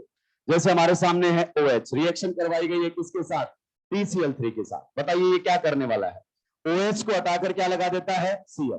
यानी कि OH को हटाकर Cl लगाने वाले अपने पास 2 तो आ गए हैं। एक तो कौन आ चुका है, SOCl2, और एक आ चुका है TCl3। लेकिन बढ़िया कौन सा था, SOCl2। अब यहां पर अगर अपन बात करें तो OH हट जाएगा, Cl लग जाएगा, साथ में क्या बनेगा, H3PO3। बैलेंस करना चाहते हो तो इसके कितने मोल ले लो, 3। इसके भी कितने मोल बन जाएंगे, 3। अब सर OH तो एसिड में भी होता है जी, तो क्या सर ये इस वाले OH को भी कन्वर्ट कर देगा, बिल्कुल कन्वर्ट कर देगा, परेशान होने की जरूरत ही नहीं है। TCl3 के साथ जब आप इसकी अभिक्रिया करवाओगे तो यहां पर भी ये एसिड को किस में बदल देता है, एसिड क्लोराइड के अंदर बदल देता है। साथ में क्या बनेगा, वही बनेगा साइड प्रोडक्ट, परेशान होने की जरूरत नहीं है। अगर फिर ऐसी बात है तो सर करो 3 से मल्टीप्लाई, किससे मल्टीप्लाई करो, 3 से। बैलेंस केमिकल रिएक्शन आ गई कि नहीं आ गई? ऐसे ऑर्गेनिक को याद रखा जाता है कि कौन रिएजेंट कहां कहां पर क्या करता है। मैंने लिखा था केमिस्ट्री ऑफ फंक्शनल ग्रुप या केमिस्ट्री ऑफ रिएजेंट, या तो फंक्शनल ग्रुप पर ध्यान दीजिए या रिएजेंट पर ध्यान दीजिए कि पूरी ऑर्गेनिक में जब वो आता है तो क्या क्या करता है। तो ये हमारे सामने सबसे पहला रहा। दूसरा आता है PCl5। कौन आता है, PCl5। PCl5 भी बिल्कुल वैसे ही अभिक्रिया करता है इसकी तरह। मान लीजिए हमारे सामने PCl5 दिया हुआ है, ROH, रिएक्शन करवाई गई है PCl 5 के साथ। तो क्या क्या उत्पाद हमारे सामने बनने वाले हैं? यहां से अगर अपन बात करें तो बनेगा RCl, साथ में बनेगा HCl और साथ में बनेगा POCl3। जब भी PCl5 रिएक्शन करेगा, POCl3 हमेशा साइड प्रोडक्ट होगा, हमेशा। जब भी PCl5 अभिक्रिया करेगा, POCl3 हमेशा साइड प्रोडक्ट बनेगा। और जब भी PCl3 रिएक्शन करेगा या PX3, तो H3PO3 हमेशा साइड प्रोडक्ट बनकर आएगा। कभी बैलेंस केमिकल रिएक्शन पूछ ले तो भी आप बता सकते हैं। तो इसके बारे में एक चीज बहुत ही खूबसूरत है। एक ही चीज क्या है? बहुत ही खूबसूरत है PCl5 के बारे में। एक पहले तो ये बताओ, क्या सर ये अल्कोहल वाले OH को हटा सकता है या एसिड वाले को भी हटा सकता है? हटा देगा, उसमें कोई दिक्कत की बात नहीं है। अगर आप इसकी एसिड की रिएक्शन भी PCl5 के साथ करवा देते हो तो यहां पर भी आपको एसिड क्लोराइड बन जाएगा। क्या बन जाएगा? Acid chloride. साथ में साइड प्रोडक्ट भी बिल्कुल सेम बनकर आएंगे, बिल्कुल ये हमारे सामने बनेगा। यानी कि ये भी OH को हटाकर Cl लगाने वाला काम करता है, बिल्कुल OH को हटाकर Cl लगाने वाला काम करता है। इसका मैकेनिज्म मैं डिस्कस नहीं करना चाहता। क्या आप जानते हैं सॉलिड स्टेट के अंदर अगर अपन बात करें तो इसके अंदर सॉलिड स्टेट के अंदर PCl5 कैसे एग्जिस्ट करता है? PCl4 प्लस और PCl6 माइनस। आगे बात समझ में? ऐसे ही एग्जिस्ट करता है। तो PCl5 एक इलेक्ट्रोफाइल भी होता है। क्या होता है? इलेक्ट्रोफाइल। यहां से आप देख सकते हैं कि यहां पर P इलेक्ट्रॉन्स आसानी से ले सकता है। PCl5 एक इलेक्ट्रोफाइल भी है। मुद्दे की बात ये नहीं, मुद्दे की बात कुछ और मैं आपको बताना चाहता हूं। यहां पर ये जो है, ये आपका sp2 कार्बन पर लगे हुए OH को भी हटा देता है। ये sp2 कार्बन पर लगे हुए OH को भी हटा देता है। आपने देखा नहीं, ये कार्बन कौन सा था? sp2, हटा दिया इसने। इसी प्रकार से अगर अपन बात करना चाहें तो यहां अगर ये फिनोल के साथ रिएक्शन करता है, भाई एक मात्र आपके लेवल पर रिएजेंट है, एक मात्र आपके लेवल पर रिएजेंट है जो इस OH को हटाकर क्या लगा सकता है? Cl लगा सकता है। क्या सर ये इस OH को हटाकर भी Cl लगा देगा? जी हाँ, PCl5 की यही खास बात है। PCl5 की यही क्या है? खास बात। क्योंकि इस OH को आप प्रोटोनेट करके तो नहीं हटा सकते, लेकिन PCl5 इसको हटा देता है और यहां पर कौन लगा कर देता है? Cl। यहां पर हमारे सामने Cl लग जाएगा, साथ में क्या बनेगा? वही HCl और क्या बनेगा? POCl3। हालांकि ये इसका माइनर प्रोडक्ट होता है, थोड़ी देर में मैं आपको बताने वाला हूं क्या होता है माइनर प्रोडक्ट। चलो मैं इसको यही बता देता हूं। ये हमारे सामने बन चुका है, लेकिन इसने OH को हटाकर Cl को लगा दिया। लेकिन इसका मुख्य उत्पाद क्लोरोबेंजीन नहीं होता है। यानी कि फिनोल से अगर आप क्लोरोबेंजीन बनाना चाहते हैं तो ये अच्छा मेथड नहीं है। सर एक मिनट, अच्छा मेथड क्यों नहीं है? Cl लग तो गया, क्योंकि अभी जो बना हुआ उत्पाद है वो आगे रिएक्शन कर जाता है। ये जो POCl3 आपने बनाया है, ये फिनोल के 3 मोल के साथ और आगे रिएक्शन करेगा। जो POCl3 आपने बना दिया है, ये आगे रिएक्शन करेगा और हमारे सामने किसकी फॉर्मेशन कर देगा? मैं थोड़ा वहां लिखता हूं, मेरे पास जगह नहीं, ये वाला हटा दूं। जब ये आगे रिएक्शन करता है तो किसकी फॉर्मेशन कर देता है? Triphenyl phosphate. ये देखिए 3 मोल फिनोल आगे रिएक्शन कर जाते हैं इसके साथ POCl3 के साथ। तीनों Cl और हट जाएंगे, परेशान होने की जरूरत ही नहीं। ये देखिए यहां पर हमारे सामने कुछ इस प्रकार से उत्पाद बनकर आता है और कुछ लोगों ने इसको पढ़ा भी होगा कि हाँ सर ये मॉड्यूल के अंदर भी क्वेश्चन दिया हुआ है। अगर आप फिनोल को क्लोरोबेंजीन में बदलना चाहते हैं तो ये बहुत ही क्या है? घटिया मेथड, बहुत ही क्या है? घटिया मेथड है। साथ में अगर अपन बात करना चाहें तो 3 मोल हमारे सामने क्या निकल जाएंगे? HCl। ये मुख्य उत्पाद के तौर पर बनता है। क्या बनता है? मुख्य उत्पाद के तौर पर बनता है। सर पहले आप ये बताओ कि आपने घटिया मेथड क्यों बोला? आप बताइए फिनोल के कितने मोल लग गए इस पूरी अभिक्रिया के दौरान? कितने लगे? 4। एक तो यहां रिएक्शन किया, 3 वहां रिएक्शन किए, 4 मोल फिनोल लगाकर। और क्लोरोबेंजीन कितना बनाया आपने? 1। कितना बनाया? तो बताइए इसमें जो लब्धि होगी यानी कि यील्ड होगी वो ज्यादा होगी कि कम होगी? 25% है भाई। कितनी है? 25%। इसीलिए ये फिनोल को क्लोरोबेंजीन में ले जाने का घटिया तरीका है। क्या है? घटिया तरीका। इसको कभी भी क्लोरोबेंजीन की प्रिपरेशन में इस्तेमाल में नहीं लिया जाता है। हमारे पास और बहुत सारे मेथड हैं जहां से हम क्लोरोबेंजीन बना सकते हैं। क्या बना सकते हैं? क्लोरोबेंजीन। तो यहां से क्वेश्चन यही पूछा जाता है कि आप बताइए कौन सा मेथड क्लोरोबेंजीन बनाने के लिए सही नहीं है? सही नहीं का मतलब जिसमें यील्ड क्या आएगी? कम। तो इसको अलग से एक बॉक्स के अंदर लिखना है। इस वाले को यहां से यहां वाले को पूरे को एक अलग बॉक्स के अंदर लिखना है और उस पर स्टार लगा देना है, क्योंकि आपने पहली बार डबल बॉन्ड पर लगा हुआ OH देखा है हटते हुए, डबल बॉन्ड पर लगा हुआ OH हटते हुए देखा है। अब मैं आपसे सवाल थोड़ी से अलग तरीके से दोहराऊंगा। क्या फिनोल वाला OH भी कोई हटा सकता है? क्या फिनोल वाला OH भी कोई हटा सकता है? कौन? PCl5। कौन? PCl5। छापिए।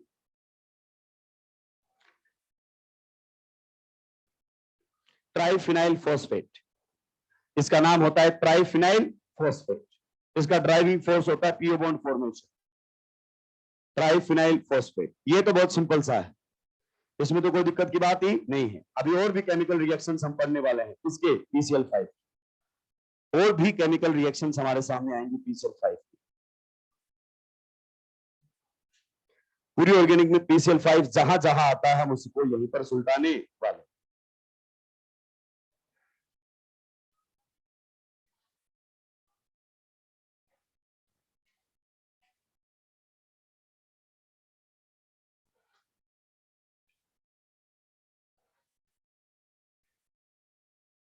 सुलटा दिया क्या?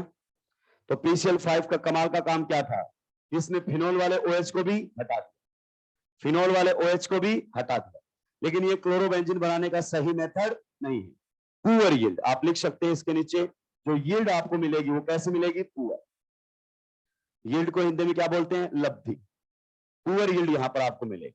यानी कि ये बात हो गई कि 10 लीटर आप दूध लेकर आए और उससे 1 kg आपने पनीर निकाला, इसे बोलते हैं पुअर यील्ड। क्या बोलते हैं? Poor yield.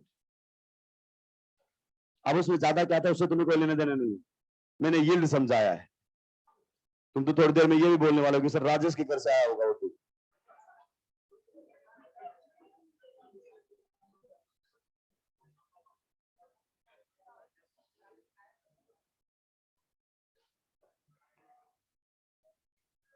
सल्टा दिया क्या?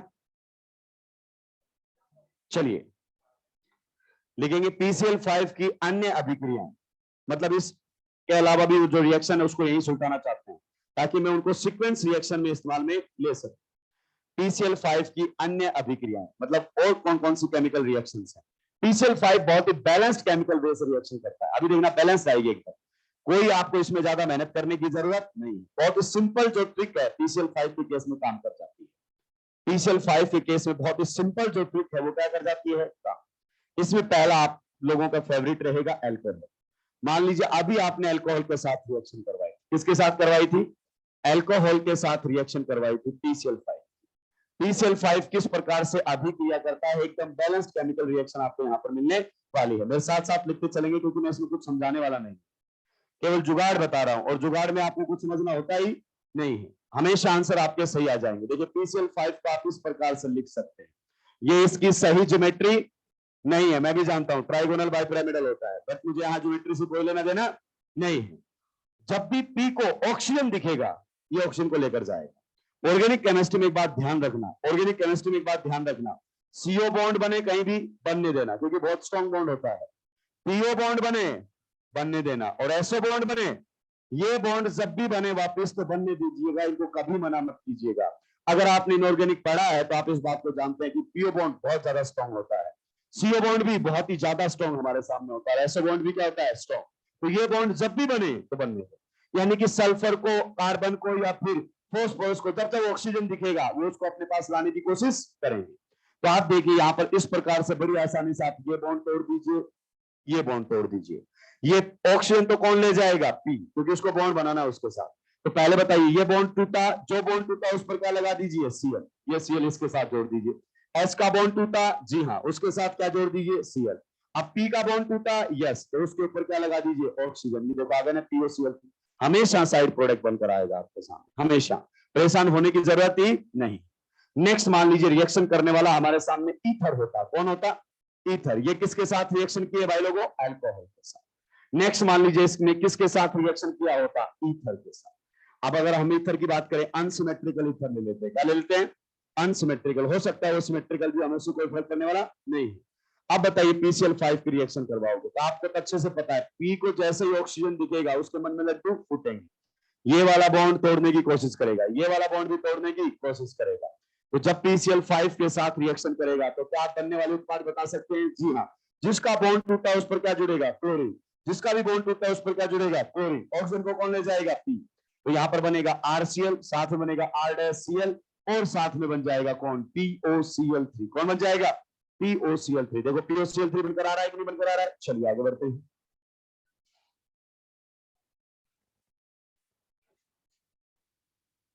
पूरी ऑर्गेनिक केमिस्ट्री में जहां जहां इसकी रिएक्शंस है मैं यहीं पर आप लोगों को बताने वाला। बताइए फिनोल के साथ भी रिएक्शन कर सकता है कि नहीं कर सकता है?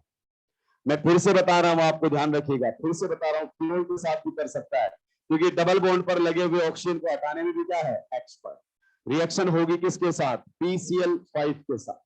किसके साथ होगी, PCl5 के साथ। बताइए PCl5 को अपन वैसे ही एडजस्ट करेंगे कि नहीं करेंगे, बिल्कुल जैसा आप पहले करते आए हैं, कोई परेशानी वाली बात नहीं है। इसको तोड़ दीजिए, इसको भी तोड़ दीजिए, जो जो बॉन्ड टूटा है वहां पर कौन लगा दीजिए, Cl।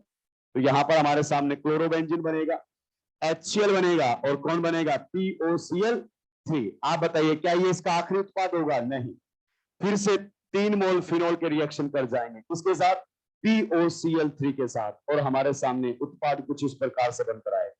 मैं बार बार आप लोगों को बता रहा हूं, क्योंकि आप जानते हैं ये क्वेश्चन पूछा जाता है, और जब भी ये क्वेश्चन पूछा जाएगा आप सुलझ जाएंगे। पीएच का मतलब कौन सा ग्रुप है, फिनाइल। क्लियर। साथ में क्या बनकर आएंगे, 3 मोल हमारे सामने HCl के। 2 बार ये रिएक्शन बता दिए, अब भी अगर आप गलती करोगे तो मैं कुछ नहीं कर सकता। क्लियर। फिर मान लीजिए नंबर 4 पर रिएक्शन करने के लिए कौन आ जाता है, एल्डिहाइड।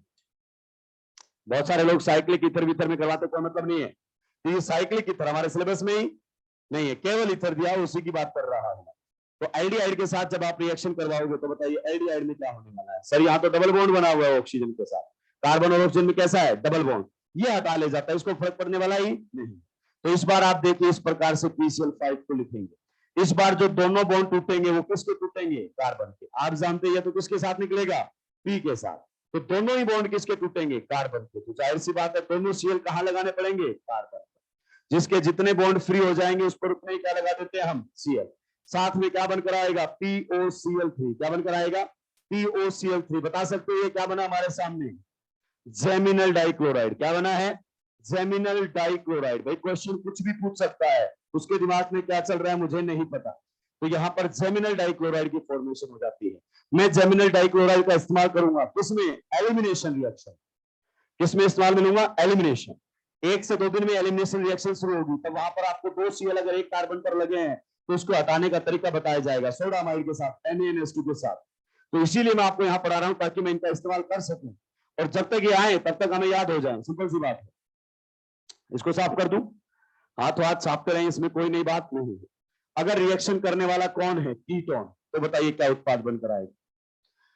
अगर रिएक्शन करने वाला कौन है, कीटोन, तो किस प्रकार से हमारे सामने अभिक्रिया होगी, रिएक्शन करवाई जाएगी PCl5 के साथ। अब आप अच्छे से समझ चुके हैं कि इस वाले ऑक्सीजन को तो कौन ले जाएगा, P। तो जो भी बॉन्ड टूटेंगे एक ही कार्बन के टूटेंगे क्या, जी हाँ। तो उसी कार्बन पर दोनों Cl लगा दी जाए। तो इस केस में भी आप देख पा रहे होंगे क्या बनकर आएगा हमारे सामने, जेमिनल। जेमिनल का मतलब होता है एक ही जगह पर दोनों ही, जेमिनल डाइक्लोराइड।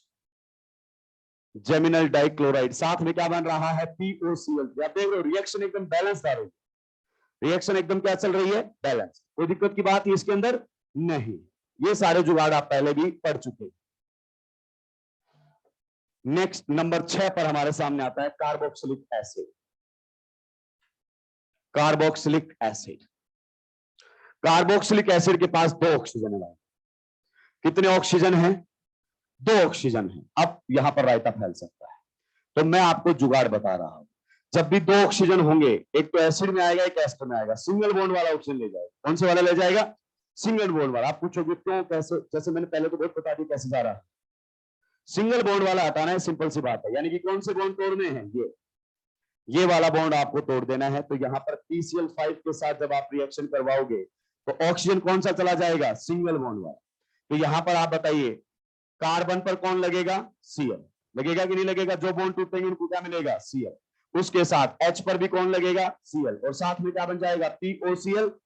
थोड़ी देर पहले ही अपन ने मैकेनिज्म ट्रिक से लिखा था कि ये OH को हटाकर क्या लगा देता है, Cl। एल्कोहल में भी यही काम किया था और एसिड में भी यही काम किया था। अगर 2 ऑक्सीजन है तो कौन से वाला ऑक्सीजन लेकर जाना है, सिंगल बॉन्ड वाला। कौन सा ऑक्सीजन लेकर जाना है, सिंगल बॉन्ड वाला ऑक्सीजन लेकर जाना है। परेशान होने की जरूरत है ही नहीं।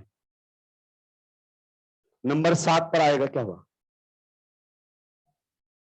एल्डिहाइड छोड़ दूं, मुझे लगा एल्डिहाइड छोड़ दिया। नंबर 7 पर ईस्टर अगर अभिक्रिया करता है तो क्या रहेगा, ईस्टर अगर अभिक्रिया करता है तो क्या रहेगा। आप बताइए ईस्टर है कि नहीं। तो कौन से वाला ऑक्सीजन लेकर जाना है, सिंगल बॉन्ड वाला। कौन से वाला ऑक्सीजन लेकर जाना है, सिंगल बॉन्ड वाला, ये वाला जो है इसको अपने को क्या कर देना है, ब्रेक।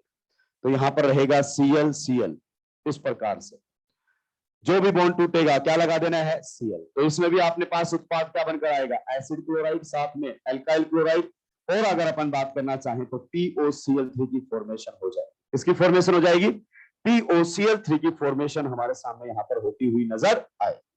चलिए नंबर 8 जो आने वाला है वो सबसे इंपॉर्टेंट नंबर 8, पहले यहां तक छाप लीजिए। नंबर 8 में अपना जो जुगाड़ है वो काम नहीं करेगा। नंबर 8 जो आएगा उसमें जो अपना जुगाड़ है वो काम करेगा ही नहीं। तो नंबर 8 में आपको ध्यान रखना है। नंबर 8 आप पहचान पाए कौन सा आएगा, कौन सा आएगा,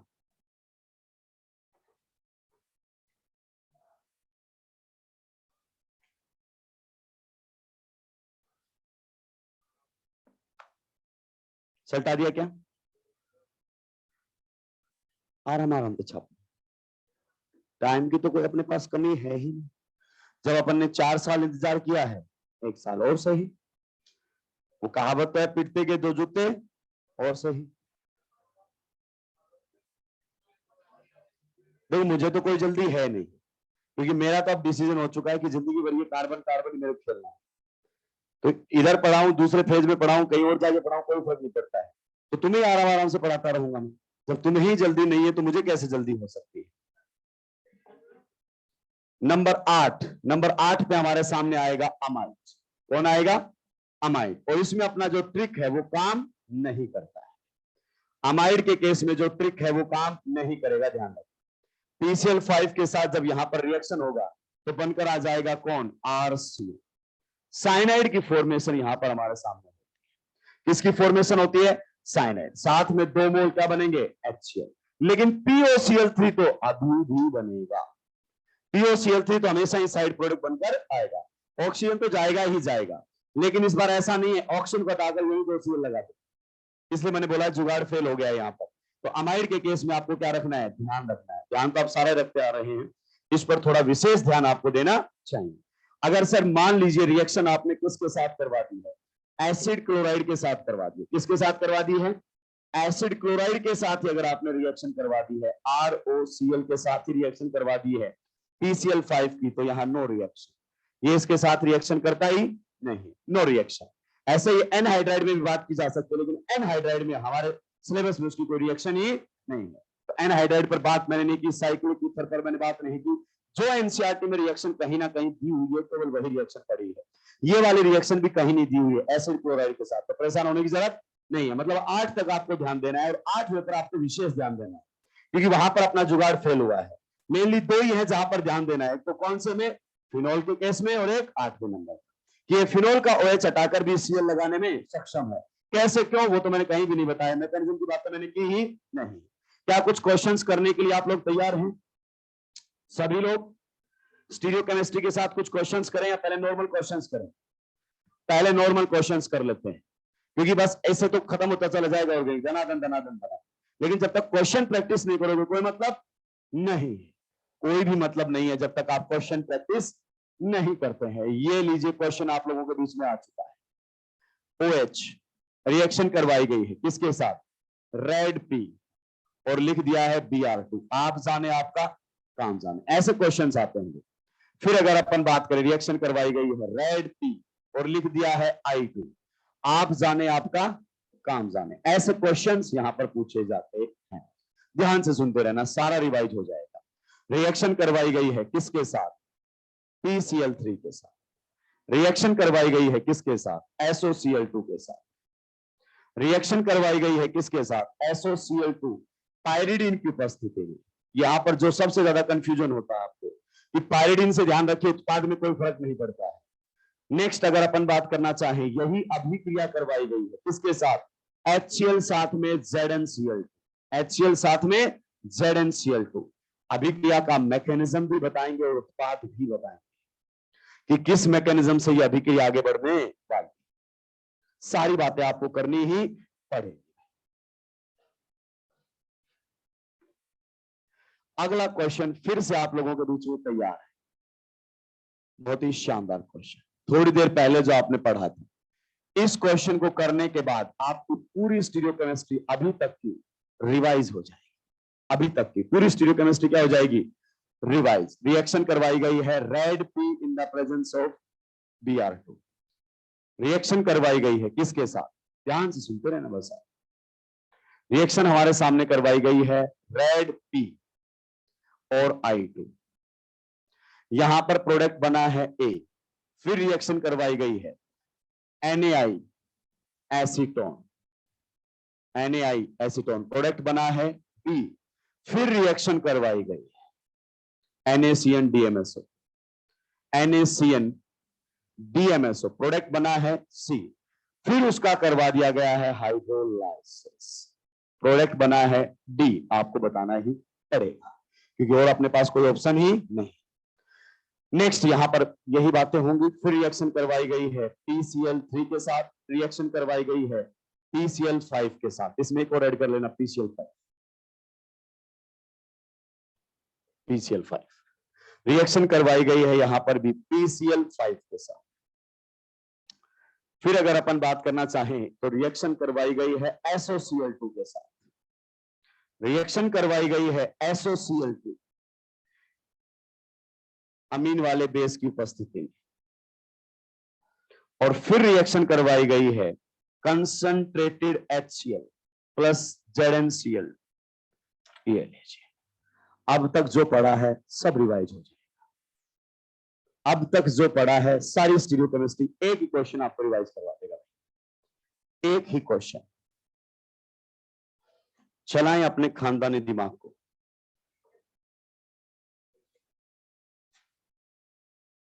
जलील करने का मौका फिर आपके पास आ रहा है, पेपर है संडे को, फिर से जलील कर देंगे। मैं फिर से आपको याद दिला दूं, आपके वादे कसम जो आप घर वालों को देकर आए थे कि इस बार एलन का टॉपर मैं ही रहूंगा, 720 में से 720 लाऊंगा। एक भी नंबर अगर कम हुआ तो जो मास्टर पढ़ाएगा उसकी मैं गर्दन तोड़ दूंगा, क्योंकि मेरे नंबर मास्टर के पढ़ाने से कम हो रहे हैं। 720 वाली तो काल्पनिक ही है।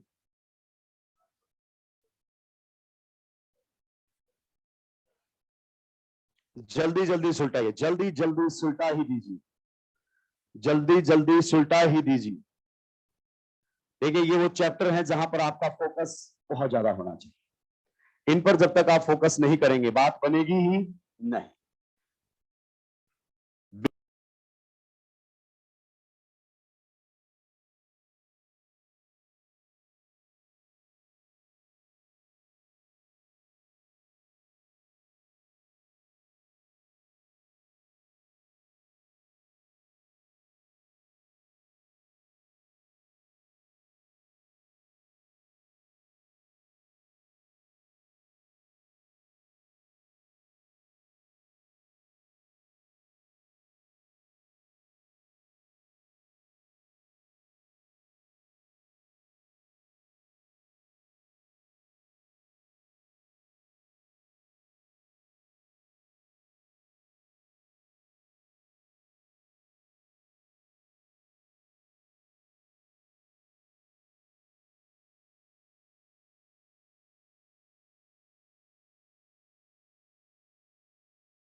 सल्टा दिया क्या?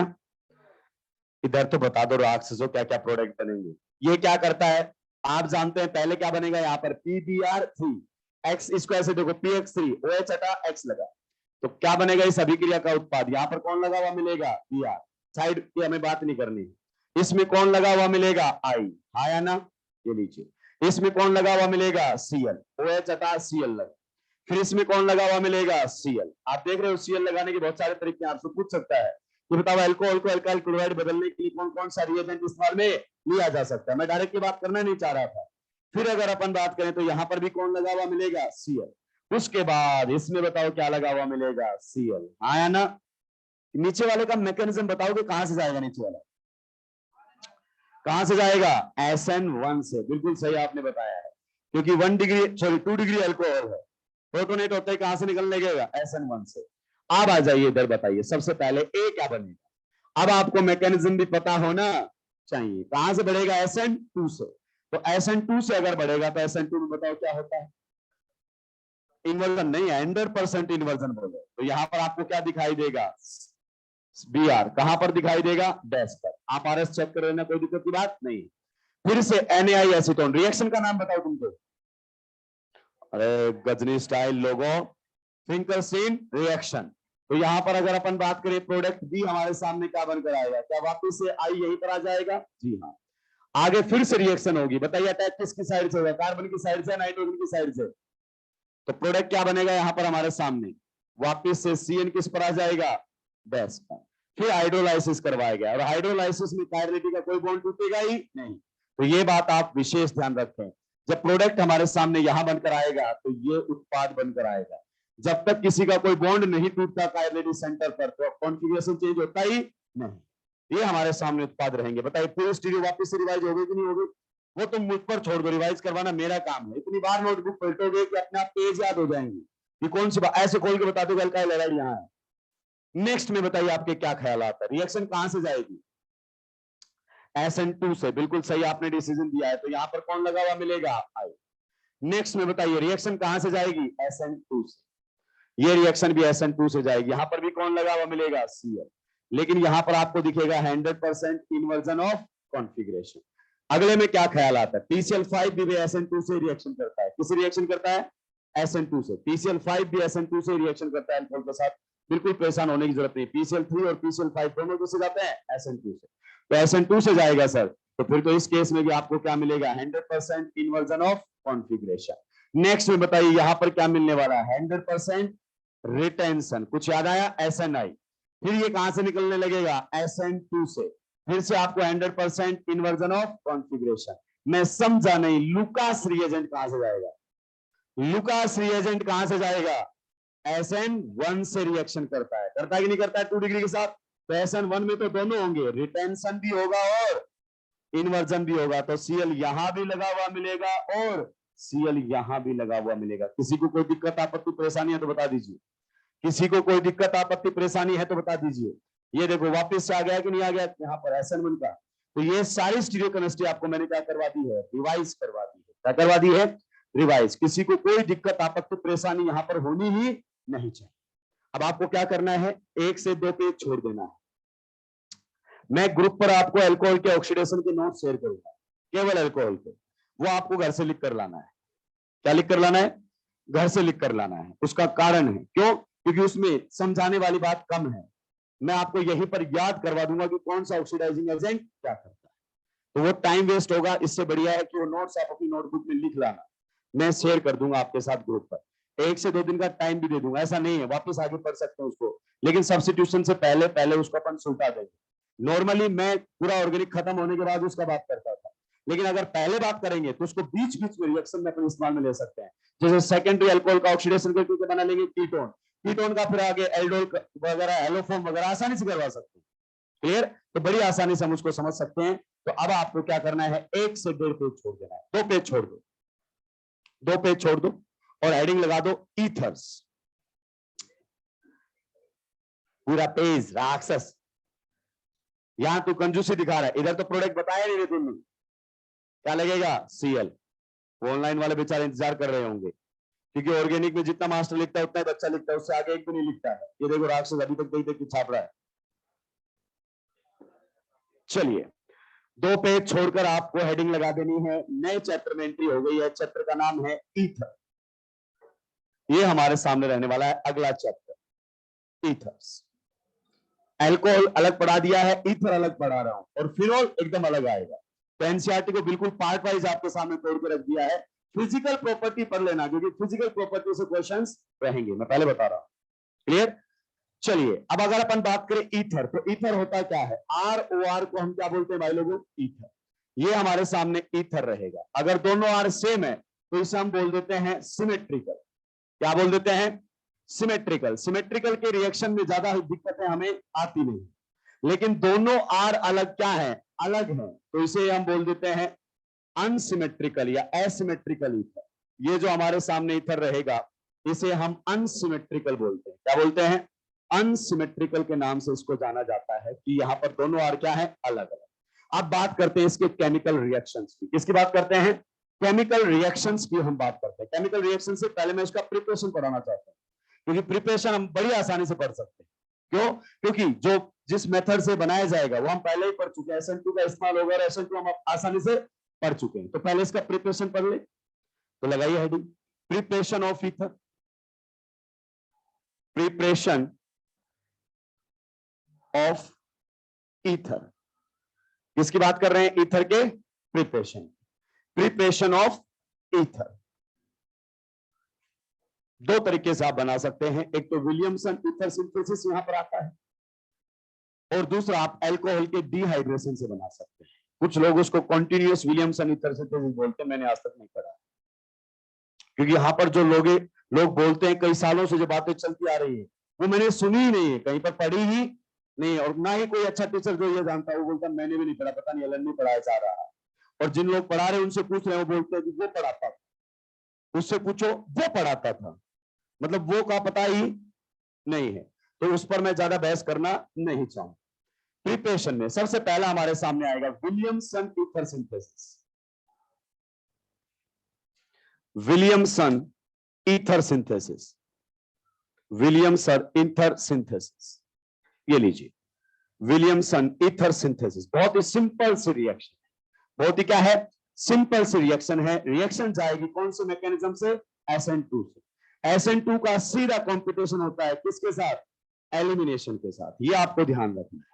इस प्रकार से यहां पर रिएक्शन करवाई जाएगी। इसकी अच्छी बात यह है कि आप इससे अनसिमेट्रिकल ईथर भी बना सकते हैं। क्या बना सकते हैं? अनसिमेट्रिकल ईथर बना सकते हैं। रिएक्शन का मैकेनिज्म जो रहेगा वो SN2 रहने वाला है। बस इतना ध्यान रखना है आपको कि ये जो एल्काइल हैलाइड आपके सामने है, पहली बात तो ये एल्काइल हैलाइड ही होना चाहिए। पहली बात तो ये एल्काइल हैलाइड ही होना चाहिए। दूसरी बात अगर अपन बात करें तो मस्ट बी प्राइम। कैसा होना चाहिए? Must be primary. अब ये मस्ट बी प्राइमरी क्यों सर? इसका जवाब बेटा जी मैं आपको बाद में दूंगा, क्योंकि सेकेंडरी और टर्सरी में RO माइनस एलिमिनेशन मुख्य उत्पाद बनाने लगता है। क्या बनाने लगता है? एलिमिनेशन मुख्य उत्पाद यहां पर बनाने लगता है। तो पहली बात तो यह है कि ये एल्काइल हैलाइड होना चाहिए। एराइल हैलाइड अगर हुआ तो वहां से ईथर आप नहीं बना सकते। क्यों? क्योंकि वो SN2 मैकेनिज्म देता ही नहीं है। ऐसे बहुत बार क्वेश्चन आते हैं और बच्चा एकदम परेशान रहता है। आप जानते हैं sp3 पर लगे हुए हैलोजन को ही हटाया जा सकता है। sp3 पर लगे हुए हैलोजन को ही हटाया जा सकता है, sp2 पर नहीं हटाया जा सकता SN2 से। पहले इतना छापे फिर मैं आपको बात बताऊंगा। क्वेश्चंस के थ्रू जिन चीजों को आप समझने की कोशिश करते हो उसको मैं पहले कॉन्सेप्ट के थ्रू आपको रिलीव करूंगा, फिर क्वेश्चंस भी करेंगे, क्योंकि क्वेश्चन प्रैक्टिस करने का अपने पास ढेर सारा जरिया है। आप बताइए अगर हमारे सामने कुछ ऐसा हुआ, ये वाला, बताइए इसके बारे में क्या ख्याल आप? क्या ये एराइल हैलाइड है? बिल्कुल। अगर मैं चाहूं कि इसकी रिएक्शन RO माइनस के साथ करवा दूं और प्रोडक्ट बना दूं, तो बताइए आपके क्या ख्याल आता है? कल की क्लास में पढ़ा था शायद अपन ने, SNAR पढ़ा था कि नहीं पढ़ा था? तो ये SNAR देगा नहीं, जब तक कोई स्ट्रॉन्ग इलेक्ट्रॉन विड्रॉइंग ग्रुप नहीं आएगा रिएक्शन करने वाला, तो यहां पर क्या रहेगी? No reaction. तो कई बार आपसे पूछ लेता है कि बताइए एराइल हैलाइड का इस्तेमाल करके आप ईथर बना सकते हैं ना? विलियमसन ईथर सिंथेसिस से आप ऐसा काम नहीं कर सकते। बना सकते हैं बशर्ते आप कंडीशन सही देते थे। एक मिनट, कंडीशन सही का मतलब सर मैं समझा नहीं, बताइए क्या ख्यालात हैं? क्या यहां से ईथर बन जाएगा? क्या यहां से ईथर बन जाएगा? ध्यान से देखकर जवाब दीजिए, क्या यहां से ईथर बन जाएगा? जी हाँ, क्योंकि आप जानते हैं NO2 आ चुका है और अब रिएक्शन होने लगेगी किसके हिसाब से? SNAR। तो यहां पर वो खेला जिस दिन खेलेगा ना, सुलटा ही डालेगा लोगों को। यहां से बाहर कौन निकल जाएगा? X। तो ये हमारे सामने बनेगा प्लस और माइनस। बताइए किसी को कोई दिक्कत आपत्ति परेशानी है? क्या इस मैकेनिज्म का नाम आप मुझे बता सकते हैं? क्या इस मैकेनिज्म का नाम मुझे बता सकते हैं? SNAR। तो कई बार हम ये लिख देते हैं कि एराइल हैलाइड का इस्तेमाल करते हुए हम ईथर नहीं बना सकते। बच्चा क्या देखता है? अरे हाँ एराइल हैलाइड नहीं बनेगा, अब SNAR से हट जाता है वो, बस अर्थ यहाँ पर कोई स्ट्रॉन्ग इलेक्ट्रॉन विड्रॉइंग ग्रुप उपस्थित होना चाहिए। बताइए है कि नहीं शानदार बात? ऐसा ही खेला खेलता है। अगली बार जब ये क्वेश्चन आ जाएगा इस पर स्टार लगने शुरू हो जाएंगे। क्या लगने शुरू हो जाएंगे? स्टार। तो जो चीजें आपने पढ़ी है ना उनका इस्तेमाल करना आपको आना ही चाहिए।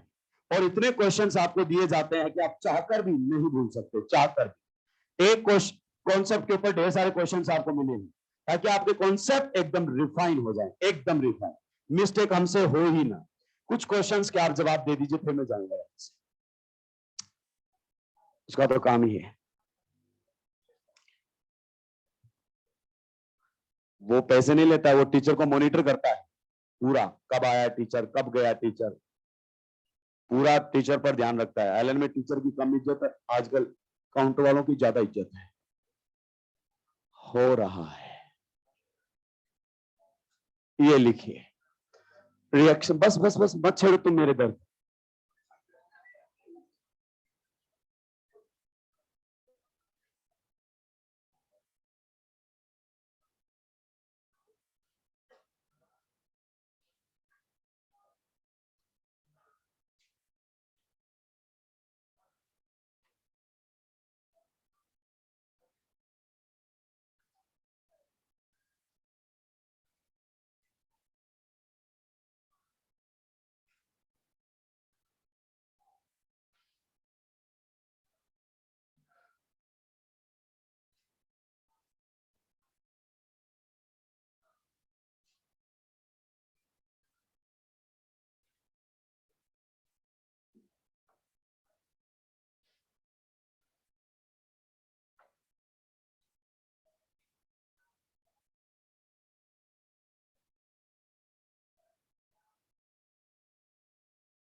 बस ये क्वेश्चन का जवाब दे दीजिए, फिर आप लोग फ्री। होमवर्क कुछ नहीं होता, कल आगे दोबारा लिखना पड़ेगा इनको, तो होमवर्क के तौर पर मान लें। बाहर जाना है, घूमा आराम से, कोई दिक्कत की बात नहीं। बताइए, पहले वाले में जितनी भी बातें थी सब रिवाइज करवा दी, जितनी भी बातें थी सब की सब रिवाइज करवा दी। क्या मैं कुछ सही कह पा रहा हूं? यहां पर ये रहेगा प्लस और माइनस, ये रहेगा प्लस और माइनस, ये मेटल है, इस केस में भी ये रहेगा प्लस और माइनस। आप बताइए, एनाइन का पहला काम क्या होता है? डीप्रोटोनेशन। और जो काम एनाइन करता है वही काम कौन करता है? मेटल। तो आप बताइए, फिनोल के पास एसिडिक हाइड्रोजन है कि नहीं है? है। तो सब के सब इसको क्या कर देंगे? डीप्रोटोनेट। ये जो हमारे सामने बनकर आएगा माइनस Na प्लस, उसको बोलते हैं सोडियम फिनोक्साइड या सोडियम फिनेट। नाम जरूर लिखना है, सोडियम फिनोक्साइड या फिर सोडियम फिनेट। अब बताइए ये क्या करेगा? ये करने वाला क्या? ये करेगा अटैक, और कौन टूटेगा? अटैक। रिएक्शन कहां से आगे बढ़ेगी? SN2 से। तो यहां पर बनकर आएगा हमारे सामने कौन? एनिसोल। एक होता है जूते का सोल और एक होता है एनिसोल। नेक्स्ट में बताइए आपके सामने क्या बनकर आएगा? ए बता दीजिए पहले। ए तो हमारे सामने सोडियम फिनोक्साइड ही बनेगा, बनेगा कि नहीं बनेगा? ए तो हमारे सामने सोडियम फिनोक्साइड बनेगा। आगे की रिएक्शन बताइए क्या होगी? आगे की रिएक्शन बताइए क्या होगी? आगे की रिएक्शन क्या होगी? ए के बाद इसमें नीचे, ए के बाद क्या होगी? क्या इसको कोई हटा सकता है नॉर्मल कंडीशन पर? नहीं, नो रिएक्शन। बताइए, बार बार इस्तेमाल में ले रहा हूं कि नहीं ले रहा हूं बड़ी चीजों को? इधर बताइए ए में क्या बनेगा? मैं बता चुका हूं, मेटल भी डिप्रोटोनेशन करता है। तो यहां पर आ जाएगा हमारे सामने ये वाला ऑक्सीजन पर नेगेटिव चार्ज Na प्लस। और आप जानते हैं एनाइन का कौन सा काम? एनाइन का तीसरा काम SN2 या फिर E2। तो अभी E2 मैंने बताया नहीं है, तो SN2 से ये हमारे सामने उत्पाद बन जाएगा। आज की कहानी यहीं तक की है। KNO2 नहीं बेटा, KNH2 है। हाँ तो वो तो एक Na था, तो उस नाम बताने के लिए एक्सेस। चलिए भाई, धन्यवाद।